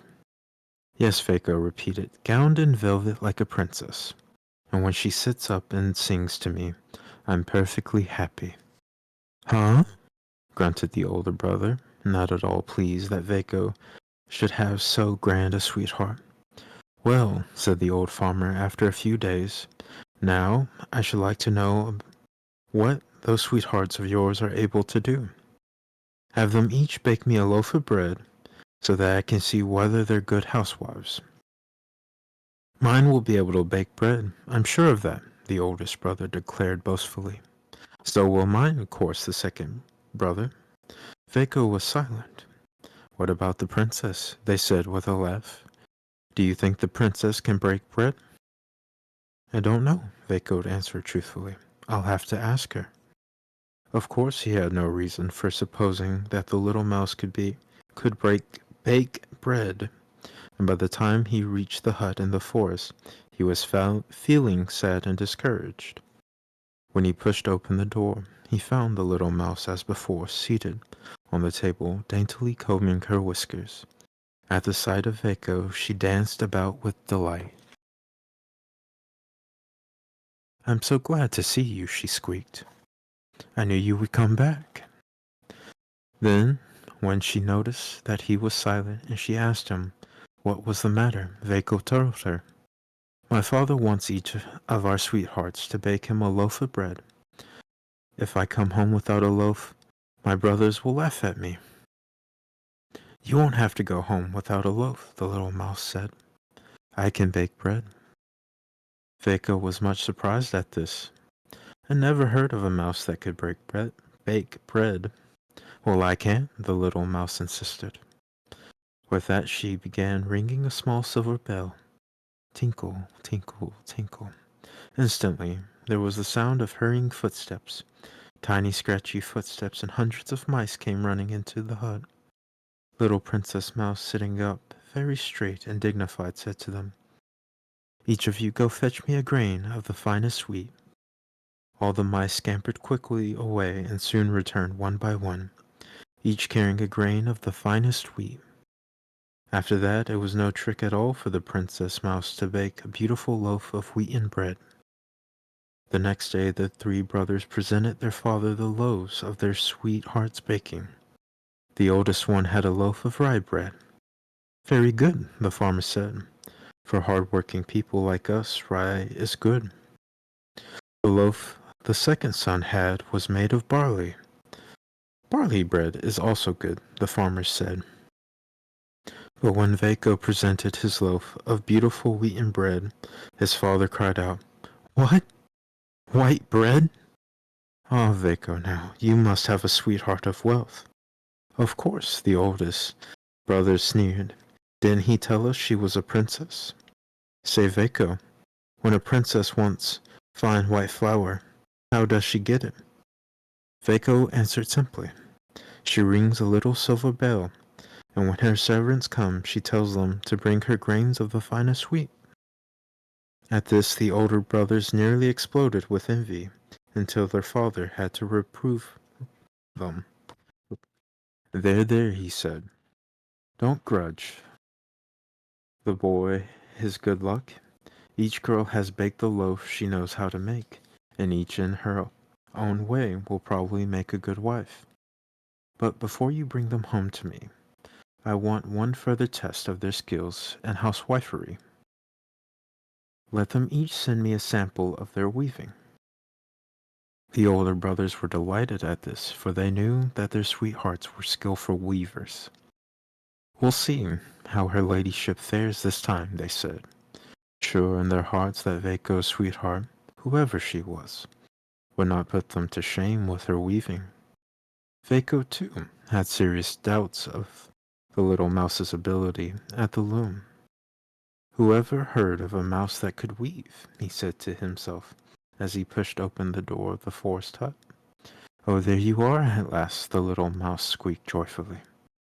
She reached out her little paws in welcome, and then in her excitement she began dancing about on the table. Are you really glad to see me, little mouse? Vaco asked. Indeed I am, the mouse declared. Am I not your sweetheart? I've been waiting for you and waiting, just wishing that you would return. Does your father want something more this time, Vaco? Yes, it's something I'm afraid you can't give me, little mouse. Perhaps I can. Tell me what it is. It's a sample of your weaving. I don't believe you can weave. I've never heard of a mouse that could weave. Tut tut, said the mouse. Of course I can weave. It would be a strange thing if Vaco's sweetheart couldn't weave. She rang the little silver bell. Tinkle, tinkle, tinkle. and instantly there was the faint scratch of 100 little feet, as mice came running in from all directions, and sat upon their haunches awaiting the princess's orders. "Go each of you," she said, "and get me a fibre of flax, the finest there is." The mice went scurrying off, and soon they began returning one by one, each bringing a fibre of flax. When they had spun the flax and carded it, the little mouse wove a beautiful piece of fine linen. It was so sheer that she was able, when she folded it, to put it into an empty nutshell. "Here, Vaco," she said. "Here in this little box is a sample of my weaving. I hope your father will like it." Vaco, when he got home, felt almost embarrassed, very sure that his sweetheart's weaving would shame his brothers. So at first he kept the nutshell hidden in his pocket. The sweetheart of the oldest brother had sent a sample of her weaving, a square of coarse cotton. "Not very fine," the farmer said, "but good enough." The second brother's sample was a square of cotton and linen mixed. "A little better," the farmer said, nodding his head. Then he turned to Vaco. "And you, Vaco, has your sweetheart not given you a sample of her weaving?"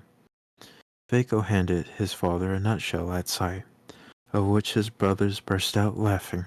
"Ha ha ha," they laughed. Vaco's sweetheart gives him a nut when he asks for a sample of her weaving. But the laughter died as the farmer opened the nutshell and began shaking out a great web of the finest linen. "Why, Vaco, my boy," he cried. "However did your sweetheart get threads so fine a web?" Vaco answered modestly.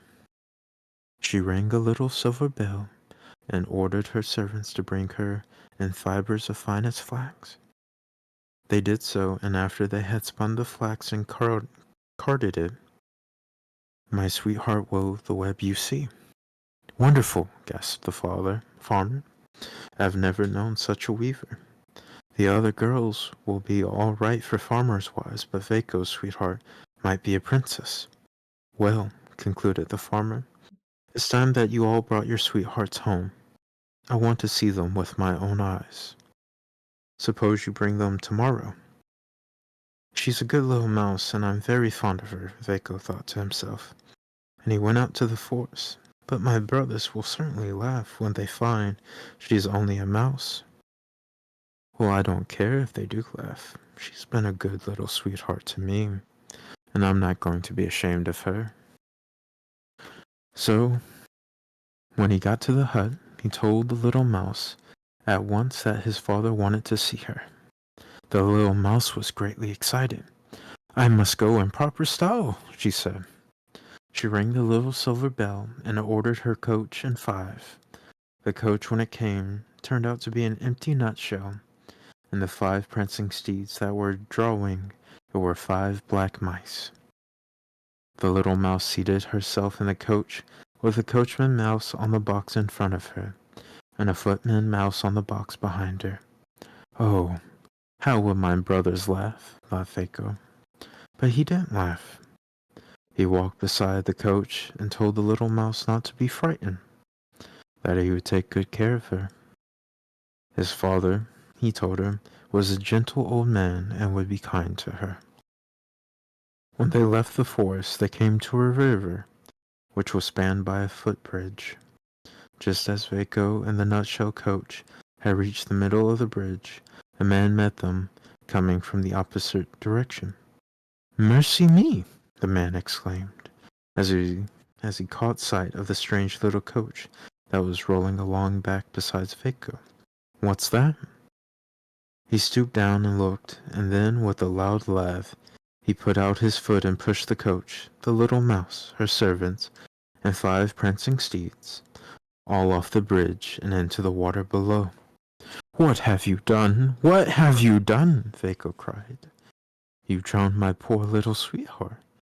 The man, thinking Vaco was crazy, hurried away. Vaco, with tears in his eyes, looked down into the water. "You poor little mouse," he said. "How sorry I am that you are drowned. You were faithful, loving sweetheart, and now that you are gone, I know how much I loved you. As he spoke, he saw a beautiful coach of gold, drawn by 5 glossy horses, go up the far bank of the river. A coachman in gold lace held the reins, and a footman in pointed caps sat up stiffly behind. The most beautiful girl in the world was seated in the coach. Her skin was as red as a berry and as white as snow. Her long golden hair gleamed with jewels, and she was dressed in pearly velvet. She beckoned to Vaco, and when he came close, she said, "Won't you come sit beside me?" "Me, me," Vaco stammered, too dazed to think. The beautiful creature smiled. "You are not ashamed to have me for a sweetheart when I was a mouse?" she said, "and surely now that I am a princess again, won't you desert me?" "A mouse?" Vaco gasped. "Were you the little mouse?" The princess nodded. "Yes, I was the little mouse under an evil enchantment which can never have been broken if you had not taken me for a sweetheart, and if another human being had not drowned me. Now the enchantment is broken forever. So come, we will go to your father, and after he has given us his blessing, we will get married and go home to my kingdom." And that's exactly what they did. They drove at once to the farmer's house, and when Vaco's father and his brothers' sweethearts saw the princess's coach stopping at their gate, they all came out bowing and scraping to see such grand folk and could want of them. "Father," Vaco cried, "don't you know me?" The farmer stopped bowing long enough to look up. "Why, bless my soul," he cried, "it's our Vaco." "Yes, father, I'm Vaco, and this is the princess that I'm going to marry." "A princess, did you say, Vaco? Mercy me! Where did my boy find a princess?" "Out in the forest, where my tree pointed." "Well, well, well," the farmer said. "Where your tree pointed, I've always heard that was a good way to find a bride." The older brothers shook their heads gloomily and muttered, "Just our luck. If only our tree had pointed to the forest, we too should have found princesses instead of playing country wenches." But they were wrong. It wasn't because his tree pointed to the forest that Vaco got a princess. It was because he was simple and good, and that he and was kind even to a little mouse. Well, after they had gotten the farmer's blessing, they rode home to the princess's kingdom and were married. And they were happy as they should have been, for they were good and true to each other, and they loved each other dearly. And that is the end. A wonderful story, but also, how was it so specific of I needed you to fall in love with me and then be drowned by another human specifically. And then that exact thing happened. I don't know. I love these stories. They're so silly. Sorry if it was a bit long. No, did you hear how long the Velveteen Rabbit was? It was 60 pages. Oh, I did not know it was 60 pages. Well, if we want to be specific, it was 64. Sounds like a Beauty and the Beast thing. I know, but it's like they're always so specific about like this exact thing must happen in this order, and the only way that things will go well is if it's the exact thing. It's very silly and I love it.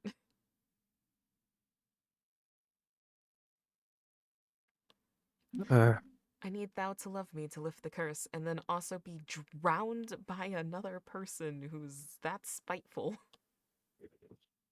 Like, I mean, come on.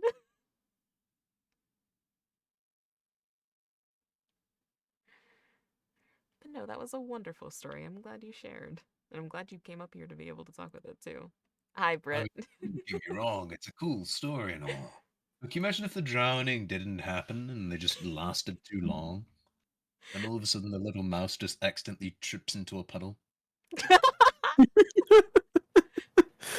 No. Like, don't get me wrong, it's a sad possibility. However, it's just all of a sudden there's this very old man who just thinks, "No, my mouse! Who the fuck is this elderly lady?" Okay, but can we talk about the fact that he fell in love with a mouse and was happily on his way home to his dad? And then, if that hadn't have happened, he would have brought home a mouse to his parent and his, like, siblings who were already jealous of him. They probably would have killed her on the spot. Oh, what have we told you, son, about You've tried this with the dog before. You've tried seducing the cat. We can't have you having another animal. I feel like it wouldn't have ended in drowning. I feel like it would have been shot. Yeah. This is the olden times. Ah, They the use days of something yore. else.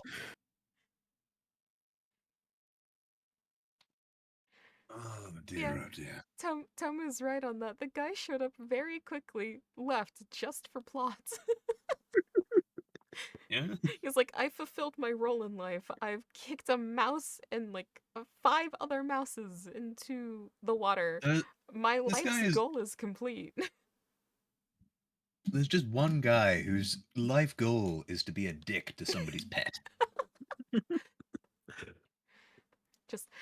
My life was foretold that I was going to kick this specific mouse and her coach into I the like to water. imagine there's a deeper story to this, where this man, like, you know how there's a good deed for the day? Mm-hmm. I like to imagine this person has the opposite, where he just walks up to random people, sees them with a pet, and goes, "Oh, I know what I have to do. Oh, my calling." Like like before this, there's been like a mile or two away. There's one sad child. The dog now just kicked. Couple miles more, it's a cat. Couple miles more, it's like someone's fish. Somebody's parrot has been bitten into. Yeah. What's that? Huh, a mouse. Drowns it. Damn, Oh, this this guy's guy's crazy. Bye. See ya. I'm gonna go die now in 5 feet. My life's Oh goal is no, what have complete. I done? Just dives into the same river. No, it's like a comically large hole that the brother and the mouse had just avoided. But somehow this guy just falls straight into. I like to imagine that I don't know, the river was just large enough for the mouse, It was like a and then the guy stream. fell in it. And have you ever watched Element Animations, the I Villager News thing? I have not. Oh, never mind. You won't get the joke. I'm gonna Say it anyway, fucking cry someone now. might. There's just this guy just lying face flat in effectively just a stream of water, and you just hear some bubbles just going, "This isn't very effective." God. So silly. Oh, goodness me. Goodness me. I mean, even then, like, old stories are fucking strange. Mm. Splash, splash, sploosh. That is chat, so both the Brit and Rome are immune from this, and well, never mind. You guys are Aha! included now. Everyone gets hydroed.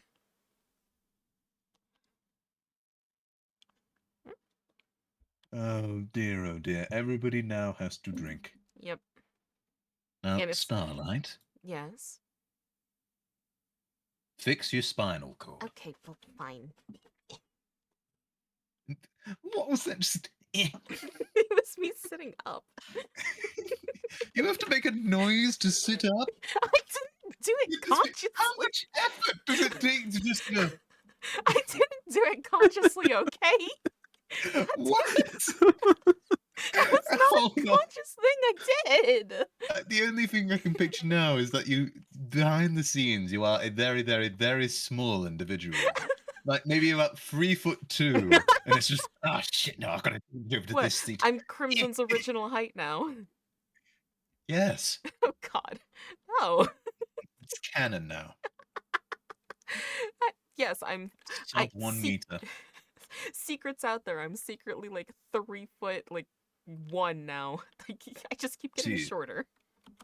Starlight was never a dragon. She was actually a dwarf. I just never played dwarf characters. Exactly. That's why. It's to escape reality. Then why the fuck did I make fucking Crimson a fairy? You wanted to see what it was like to have wings. If I wanted to do that, I would have, instead of taking the, like, cloak that I did, I would have taken a different one that gave me wings. There is a different cloak that gives you wings. Actually, no, I take it back. He just had Red Bull that day. This is the Starlight that, I don't know, became a caffeine addict. Oh no, I'm following down. Whose is it? Vandra? Vandra. Oh, no. Oh, wait, no. Vandra only has coffee. You have energy drinks. Ah, I see. You got the same problem, but different flavor. Yeah, it's still the same issue, just different taste. Yeah. Exactly. Yeah, it's, God. Oh, God. Did you have a story you wanted to read on here, or did you come on here to just dunk on the last one? Obviously, why would I not? Although, then again, wait, hang on, where is the link? Oh, no, I worry that this one might be too long. Once again, the Velveteen Rabbit was 64 pages long. This one might be more than 64 pages. Well, send it my way, and we'll make the I've executive already decision. sent it your way. I am on streamer mode. Mr. and Mrs. Dursley of number 4. Oh, shut the fuck up, Britt. No, you know what? No, you're right. I did tell you that both you and I needed to get on this stream and fucking read that. Exactly. Oh God, where even is that? Where is that in our DMs? I have it. Do you want me to screen share it, or what do you want doing? Well, I mean, I have to. Hold on. I think I have it. It's the GitHub link. Yeah, let me pin it for you. And I've got it already. I've got it pinned. Well done. Should we share it with Rome? Sure. Who's sharing screen? Not sharing screen, but Yeah. I'll just send the link over so that way you can also read it. How are we gonna separate this? I don't know. Here, I'll put it inside chat.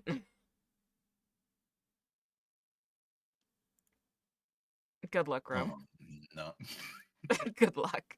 That's all I'm saying to this. Wait, how much of this have you actually read, by the way? I haven't read any of it.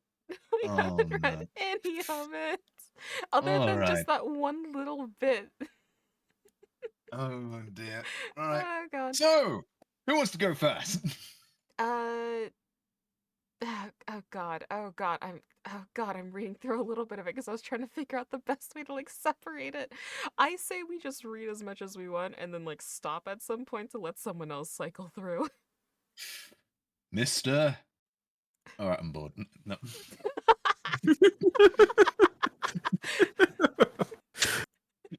Have you read any of it yet, Rome? No. Please. Alright. Please check it. Just check it. Tell you what. Shall I go up until the point that says the Dursley had? I feel like I might have, we may have to, you know, I don't know if that word's allowed on Twitch. Which one? Future of a worst comes to worst, I just don't save this VOD. Okay. Worst comes to worst. My apologies in advance. It'll be fine. Mr. and Mrs. Dursley of number 4 Privet Drive liked flexing that they were very basic, thank you.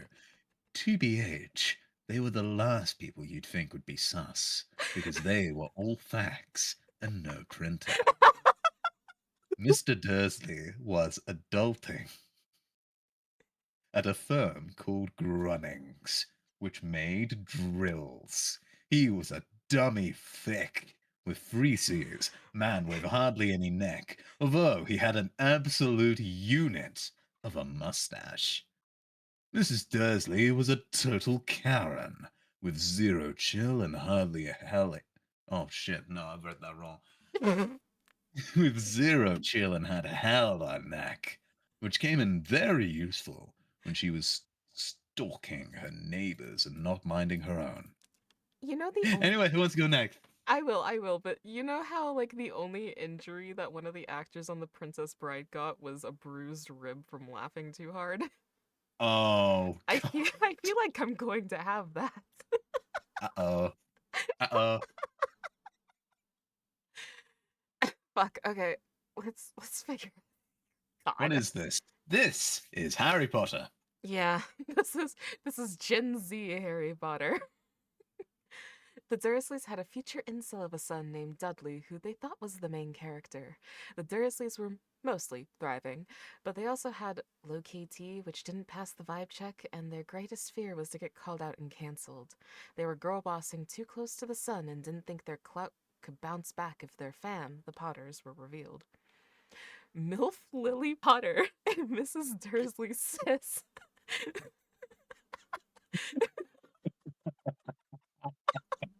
But Mrs. D had gone ghost IRL, no cap. Mrs. D fronted she didn't have a sis because Lil and her deadbeat mans were straight up cringe. If the neighbors ever peeped the Potters, it'd be a big yikes. Low-key, the Dursleys knew the Potters had their own crotch goblin too, but they never peeped. This BB was for real a solid reason to kept the in-laws yoked. They didn't want the Dursleys mixing with a gross being like that. When Mr. and Mrs. Dursley woke up on the dull gray, fight me, Tuesday, our lore opens. The cloudy overlay didn't vibe like strange and mysterious things would be happening all over the country. Mr. Dursley hummed as he picked out his most boring work, or tie for work, and Mrs. Dursley spilled the tea as she was trying to put a screaming Dudley into his heckin' high chair. None of So, them. Rowan, what do you think? This is great. None of them noticed a chunky, tawny owl flutter past the window. I'll let you take over from here, Rome. At 8:30, the God. trunk lord, that is Mr. Dursley, picked up his briefcase, pecked Miss Dursley on the cheek, and tried to kiss Dudley goodbye, but missed, because the Dudley was losing it and yeeted his cereal at the walls. Little lad, chortled Miss Dursley, as he left the house. He got into his whip and backed out into the driveway of their basic as folk house. It was on the edge of the street that you feel like you could accidentally hit the elbow of your own car. On that, he noticed something sus. A cat, popping off and reading a map. For a sec, Mr. Dudley didn't realize what he had seen. Then he jerked his head around to look again. There was a chonking tabby cat standing on the corner of Pivot Drive. But there wasn't a map in sight. What could have been thinking of? He must have accidentally picked up one of Mrs. Dudley's edibles that morning. Mr. Dudley blinked and stared at the chonking cat. It stared back as Miss Dursley drove around the corner and up the road. He watched the chonkers in his mirrors. It was now reading the sign that said Privet Drive. No looking at the sign. Cats couldn't read maps or signs, period. Mr. Dursley gave himself a little shake and put the chonkers out of his thinking organ. As he drove towards the town, he had no donks, head empty, like Yasu, except for some drills he had to sell. Let's get this loaf, he thought. Alright. He Shall gave up I, very quick. shall I take it from here? Yes. But on the edge of town, Drills were yeeted out of his mind by something else. As he sat in the morning traffic jam starter pack, he couldn't help noticing that there seemed to be a lot of not very shady at all people about. People in cloaks, no cap. Mr. Dursley couldn't bear the people dressed in chooky clothes, the get-ups you saw on young people. He was supposed to be He supposed this was some stupid new fashion.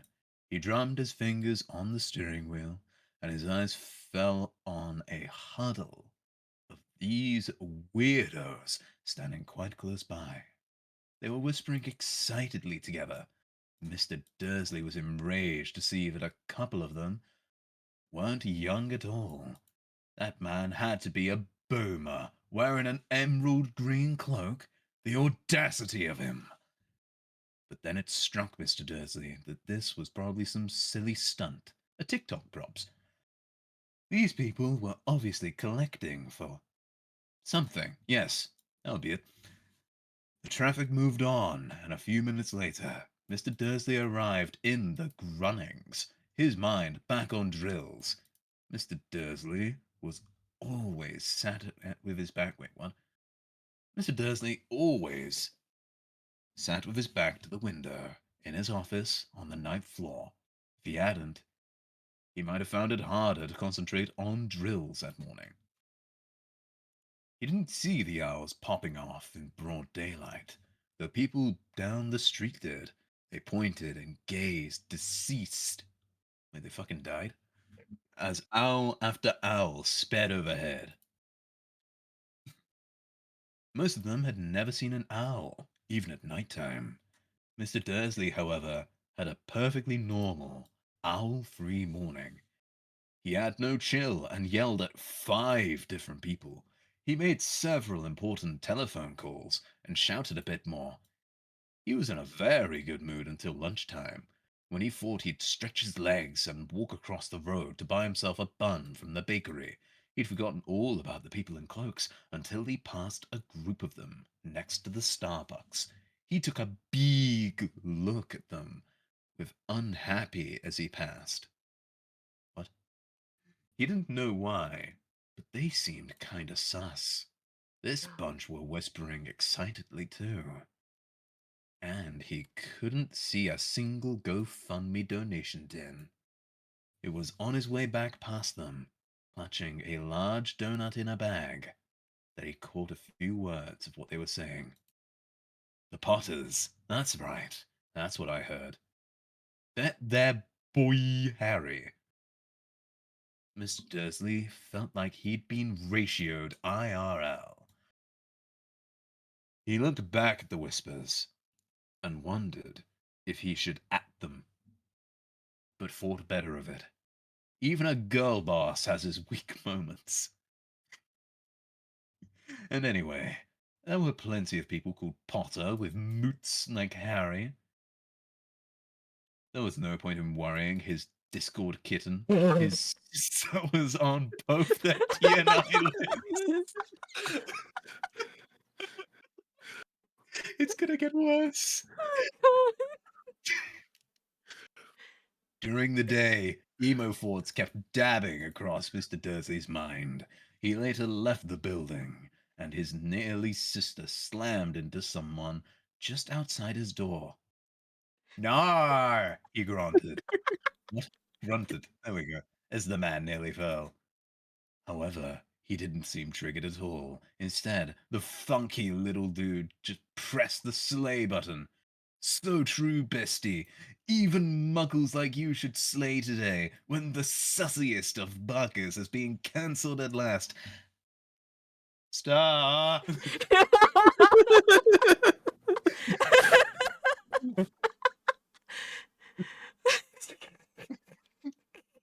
You called for me like a little kid does their mom. It's just like, my Stop! mom's gonna beat up your mom. Stop! I want to read. And then No, the I don't like it anymore.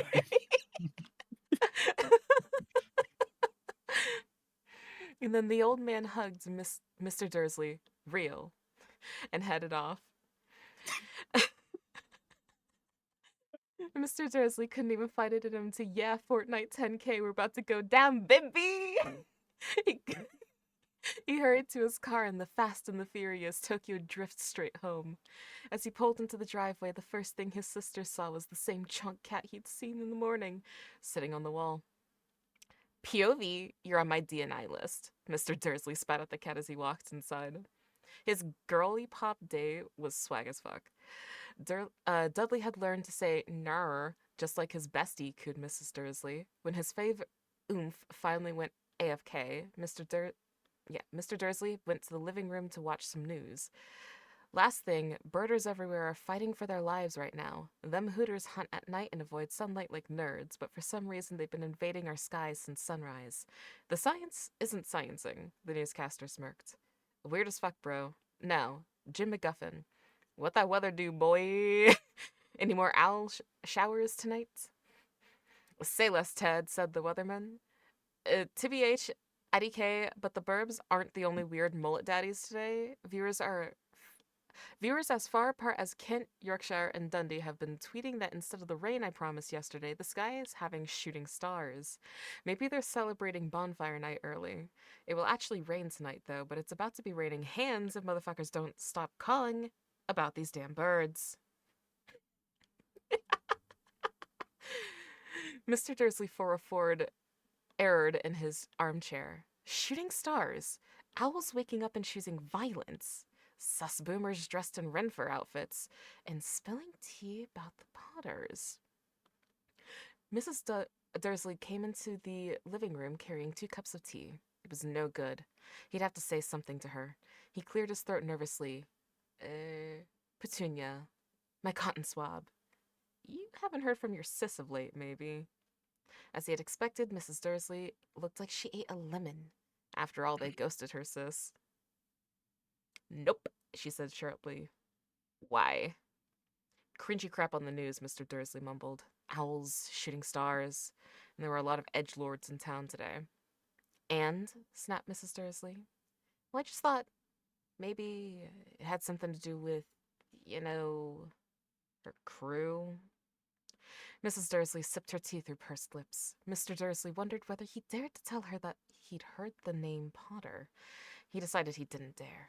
Instead, he said as casually as he could, "The crotch goblin. He'd be about Dudley's age now, wouldn't he?" Probs, huffed Miss Dursley. What's his name again? Howard, isn't it? Harry. Nasty cringy name, if you ask me. Oh yeah, Mr. Dursley felt a bit punched. Legit. Rome. Rome! Rome! Rome! He Rome! decided to shut the fuck up as they finna upstairs to catch some Z's.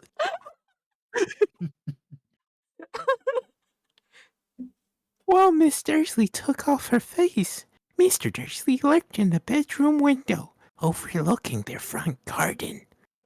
The floof was still there. It was staring down at Pivot Drive, as though it were waiting for something. Why do you Was sound like he- every Gen Alpha meme ever? Was he imagining You things? got any games on your phone? You got any games Like on your Willy? phone? Like Willy, do you have any games on your phone? And all of this. I just love this game. I'm a big fan. I want to be in a Mr. Beast video. I want to play Fortnite. I'll play Let me Fortnite. play Fortnite. I have to make this Ninja, fun no. somehow. No, that's I couldn't. Did all of this have anything to do with the Potters? If it did, if it got out they were related to a pair of, they would be totes cancelled. The Dursleys got into bed. Miss Dursley crashed, but Mr. Dursley couldn't shake the intrusive thoughts.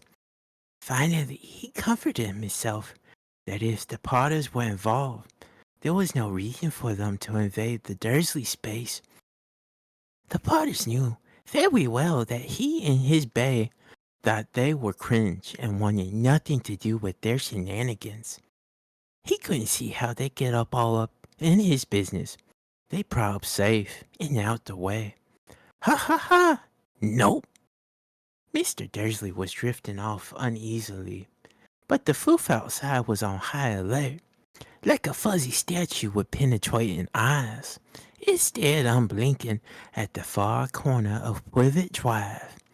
It showed superb, chill as the world happened around it. As an ancient man appeared on the corner of the cat had been protect on Pivot Drive. He was tall thin and very old, with a boss beard long enough to tuck into his belt. He was slaying in his long robes, a purple cloak that swept the ground, and high-heeled, buckled boots. His blue eyes were light, bright, and sparkling behind half-moon spectacles, and his honker was long and crooked as though he had been punched in the face before.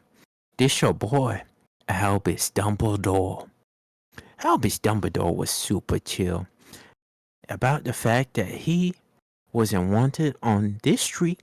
He was busy doing a self-body cavity search Yo? Hey, until he felt the gaze of the cato. He chuckled and muttered, I should have known. He found his query, a silver cigarette lighter, flickered it open and clicked it. R.I.P. The nearest street lamp. Your boy got click happy and plunged the street into darkness. Now the noisy Nancy neighbors could see nothing on the block.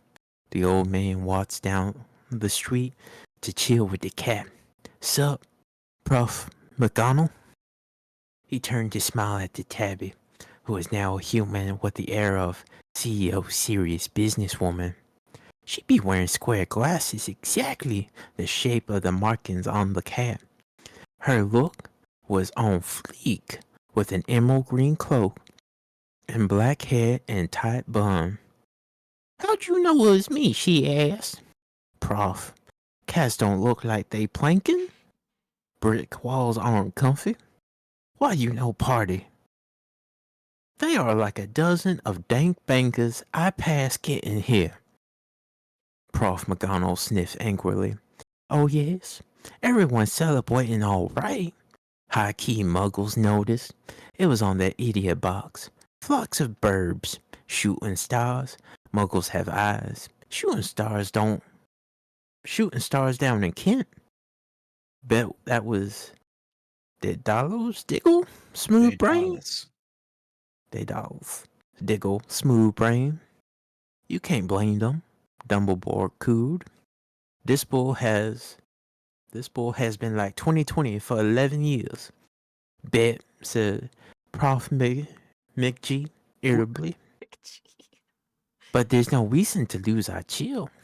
People will be like herp derp, strutting like a peacock in broad daylight, not even dressed in muggle swag, sipping tea. She threw a sharp, sideways glance at Dumbledore, here as though hoping he was going to tell her something. But he didn't, so she went on. A fine thing it would be if, on the very day you know who kicked rocks, the muggle found out about us all. Do we really take W? Bet, said Dumbledore. We have so much to be thankful for. Want a lemon drop? Okay, someone take over. I bet. So, what do you guys think of this? This find? God, we're a little over halfway done with the first chapter. Huzzah! I say we finish first chapter and then we just chill the fuck out. All right. What the fuck? A lemon drop. Muggle candy that is dank. Nope. Prof G initiated Ice Queen mode. Even if you know who has stepped off. Girl, names are a thing. That trash is called Voldemort. Prof McG flinched, but homeboy was unsticking lemon drops and gave no fucks. Chillax, it's just a name. Bet Prof McG was exasperated, but eyeing Dumbledore like a snack. But you're the only one who could make Voldemort salty. Flattery will get you everywhere. Voldemort did have moves, though, Dumbledore said calmly. For real, you do too. But you don't flex. You make me blush. This is turning into a I was fanfiction. about to say, this really sounds just like flirting. And then Dumbledore got super pregnant. No. Oh, sorry, right. That's the whole muck before everything. Muck mega pregnant. Prof McG shot Dumbledore a sharp look and said, The burbs are nothing next to this tea they be sippin'. Legit, what they say has me shook. Prof McG had Ovi got to the tea. She has most hyped to spill. The real reason she had been vibing on a cold, hard wall all day, for neither as a flaw nor as a woman. But oh wait, no, that's not flaw. Neither as a floof nor as a woman had she looked as high-key invested as she did now.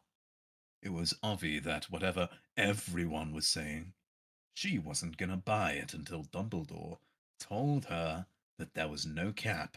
Homeboy, however, was choosing another lemon drop and didn't answer.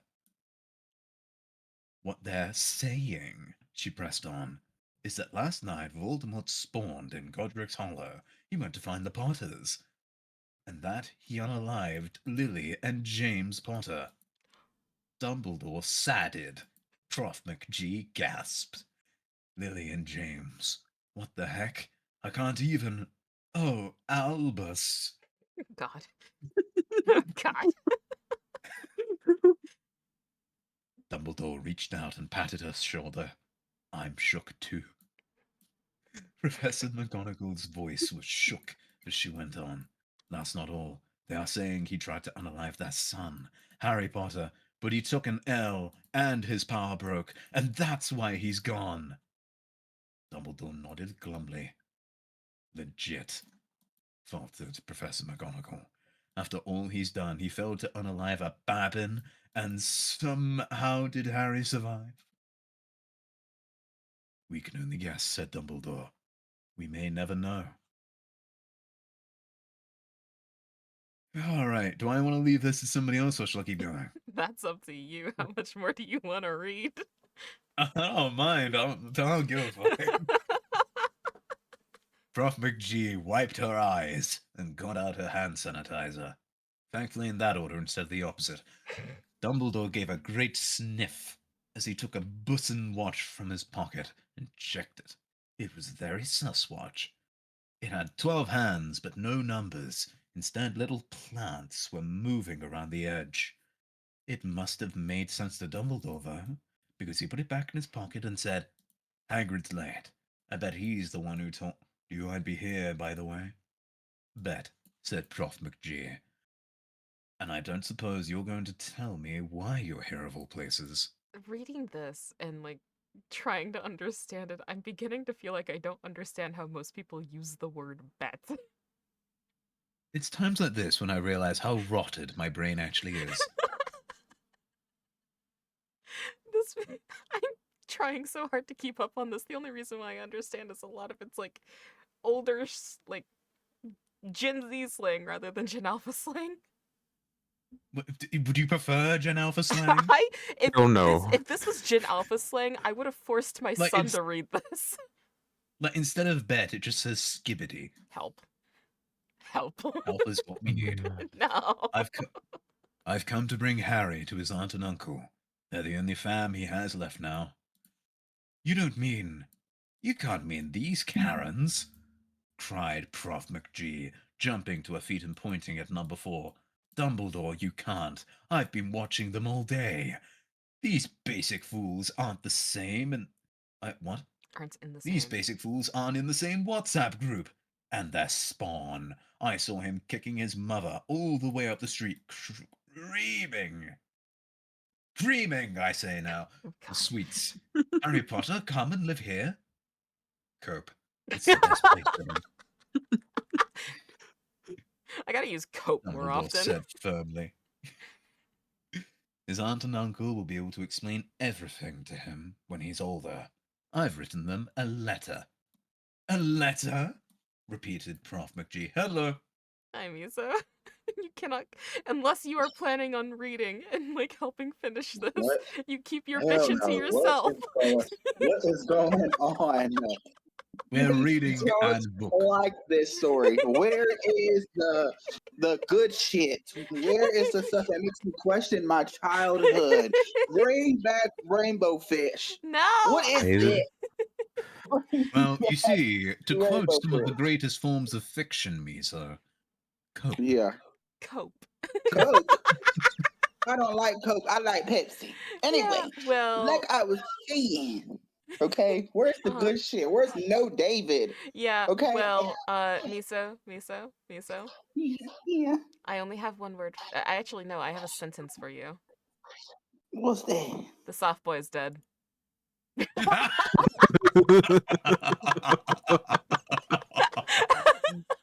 You coming to my VC and bitch about the story we're reading? Oh, goodness me. Oh, dear. Should I continue? Continue, please continue. We're finishing Okay. this. A letter? Repeated Prof. McGee faintly, sitting down on the wall. For real, Dumbledore. You think you can explain all this in a letter? Those people will never understand him. He'll be famous, legendary. I wouldn't be shook if today was known as Harry Potter Day in the future. There will be books written about Harry. Every child in the world will know his name. Oh, that's not right. Bet, said Dumbledore, looking super serious through his specs. It'll be enough to go to anyone's head. An influencer can, before he can walk and talk, famous for something he won't even remember. I can't see how much better off he'll be, growing up away from all that, until he's ready to take it. Prof. McGee made fish faces. Keys. Like she was going to say something but thought better. She composed herself, then said, Bet, I know, right? But how is the boy getting here, Dumbledore? She eyed his cloak suddenly, as though she thought he was transporting the Babbin. Hagrid's bringing him. You think it'd be big brain to trust Hagrid with something as important as this? I would trust Hagrid with my life, said Dumbledore. I think this is the only quote that's actually from the book. Base. Like, everything before, everything after is wrong, but this is the only accurate part. And then, of course, we go to his heart is goat, said Prof. McGee grudgingly. But you can't pretend he's not an airhead. He does tend to. What was that? A vroom vroom sound broke the silence around them. It grew steadily louder as they looked up and down the street for some sign of a headlight. It swelled to a roar as they both looked up to the sky. A huge motorcycle fell out of the air and landed on the road in front of them. If the motorbike was huge, it was nothing compared to the beast of a man straddling it. He was almost twice as tall as a normal man and had some major big dick energy. Big dick energy! His fluffy factor was oh hell no. And so wild. Long tangles of bushy black hair and beard hid most of his face. He had hands the size of hubcaps, and his feet in their leather boots were like baby dolphins. In his vast, muscular arms, he was holding a bundle of blankets. Tell me the person who wrote this has read Hagrid X Reader fanfiction without telling me. I like to imagine that he's an addict to Mad Hagrid YouTube poops. God. Hagrid, said Dumbledore, sounding relieved. Finally, where did you get the ride? I borrowed it there, Mr. Dumbledore, sir, said the giant, gently disembarking from the bike. Young Sirius Black there you let into me. I've got him, sir. Any issues? Nope. House was almost destroyed, but I got him out all right. Before the muggles started swarming around, he took us a napper as we were fighting over Bristol.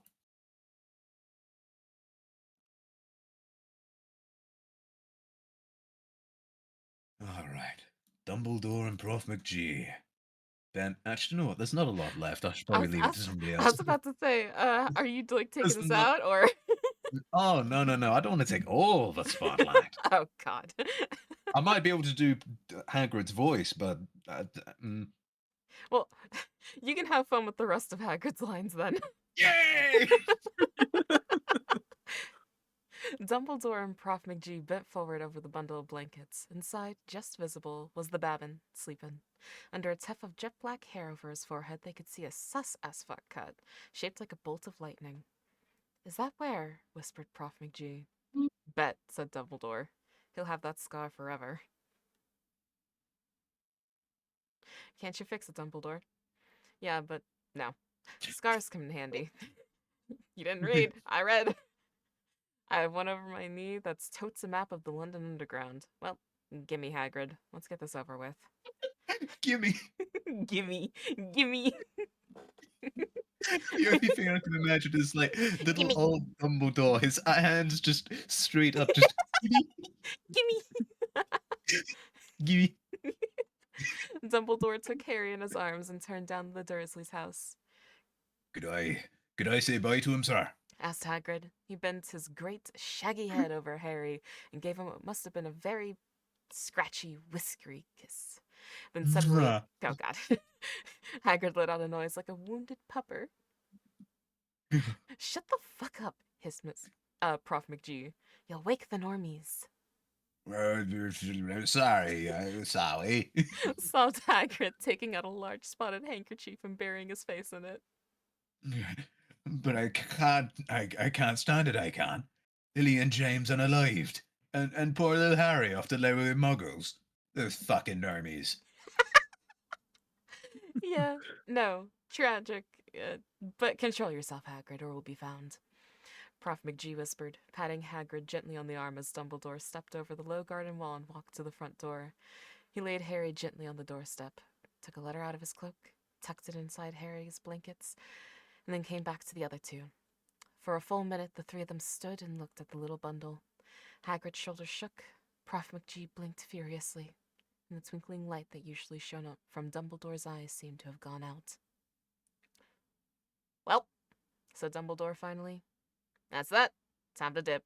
We may as well go party heartily, Yeah. said Hagrid in a very muffled voice. Well, I best finna give Sirius back his ride. Good night, Prof McGee. Professor Dumbledore, sir. Rome, you want to lead us out? Sure. Wiping his streaming eyes on his jacket sleeves, Hagrid swung himself onto the motorcycle and kicked the engine into life. With a roar, it rose into the air and off into the night. Bitch. See you soon, G, said Dumbledore.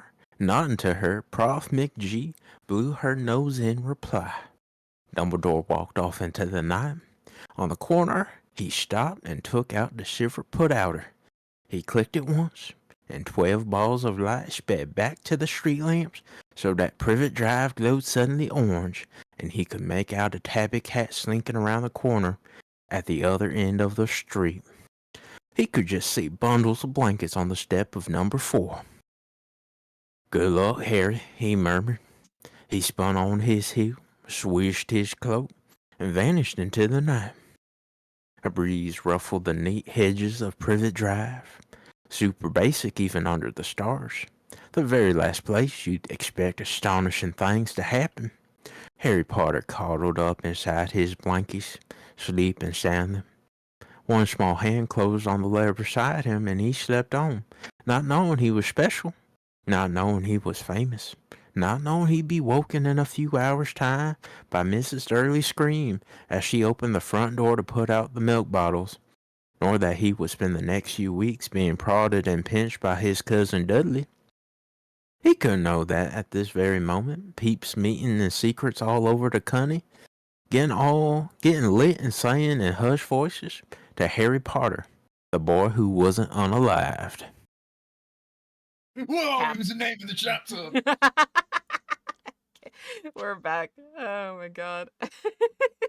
Right on time for a 90-second ad too. Oh god. Goodness me. Do you have any regrets? Who are you asking? Yeah, exactly. I ain't got no regrets out here, missy. No siree. Nah. Oh my god. My only regret is that they didn't do more with Hagrid. Just not like he doesn't I- have more chapters. I want to be able to do more with Hagrid. I wanted for Hagrid to be able to just go, right, this baby's going into a muggle house, the filthy muggle spawn. Hey there, baby boy. Okay. No, Welcome Mike. in.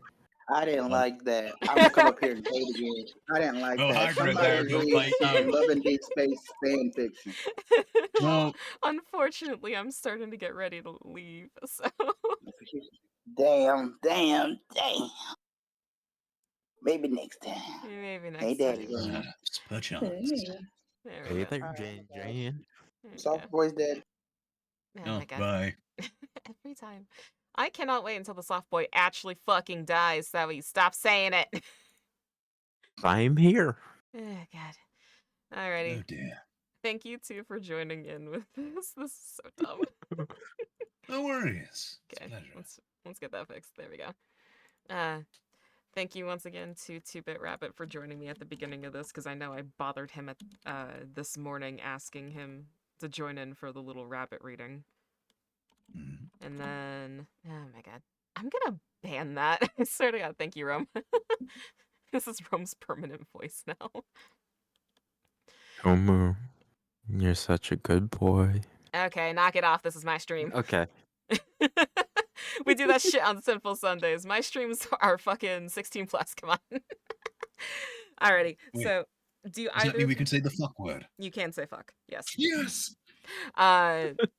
So, do either of you have anything that you want to plug? Go follow Starlight. God damn it. Please follow all her socials. Ah, And then, God damn it. you know, she's part of an amazing group. She's a part of the They, them. realms where she's. Or, my bad. You're good. They are a part of an amazing group, the realms. Please follow them where you can find Me So Pretty, Yasuze, and Starlight Datura. I don't want to I- do that, so I'm just going to talk about bass fishing for 5 minutes. So, did you know that bass fishing includes several different fishing topics, including lures, rods, lines, and even techniques? And I'm gonna Some of stop these you there. techniques- Go support Miso so that way Soft Boy actually fucking dies. Love you, Pookie. No. uh, Follow me. I'm an egotistical asshole who plays games wrong sometimes. yeah. So, Miso, behave. Behave. Oh my god. So, Fucking hell. So, yep. Next stream, Crash Out Thursday. Playing It Takes Two with Miso on Friday. Resting Saturday, I think. I don't remember. I posted my stream schedule in both Discords. It's fine. We are rating out to someone who I played with on, I think it was the 2nd of this month. Cherry Mall. They are an absolute sweetheart. Please go show them some love. They are doing their first ASMR stream tonight. Mel is an absolute sweetie and a good friend of Alistair's, so please do share the same love that you show me to them. I will see you guys on Thursday. So, goodbye.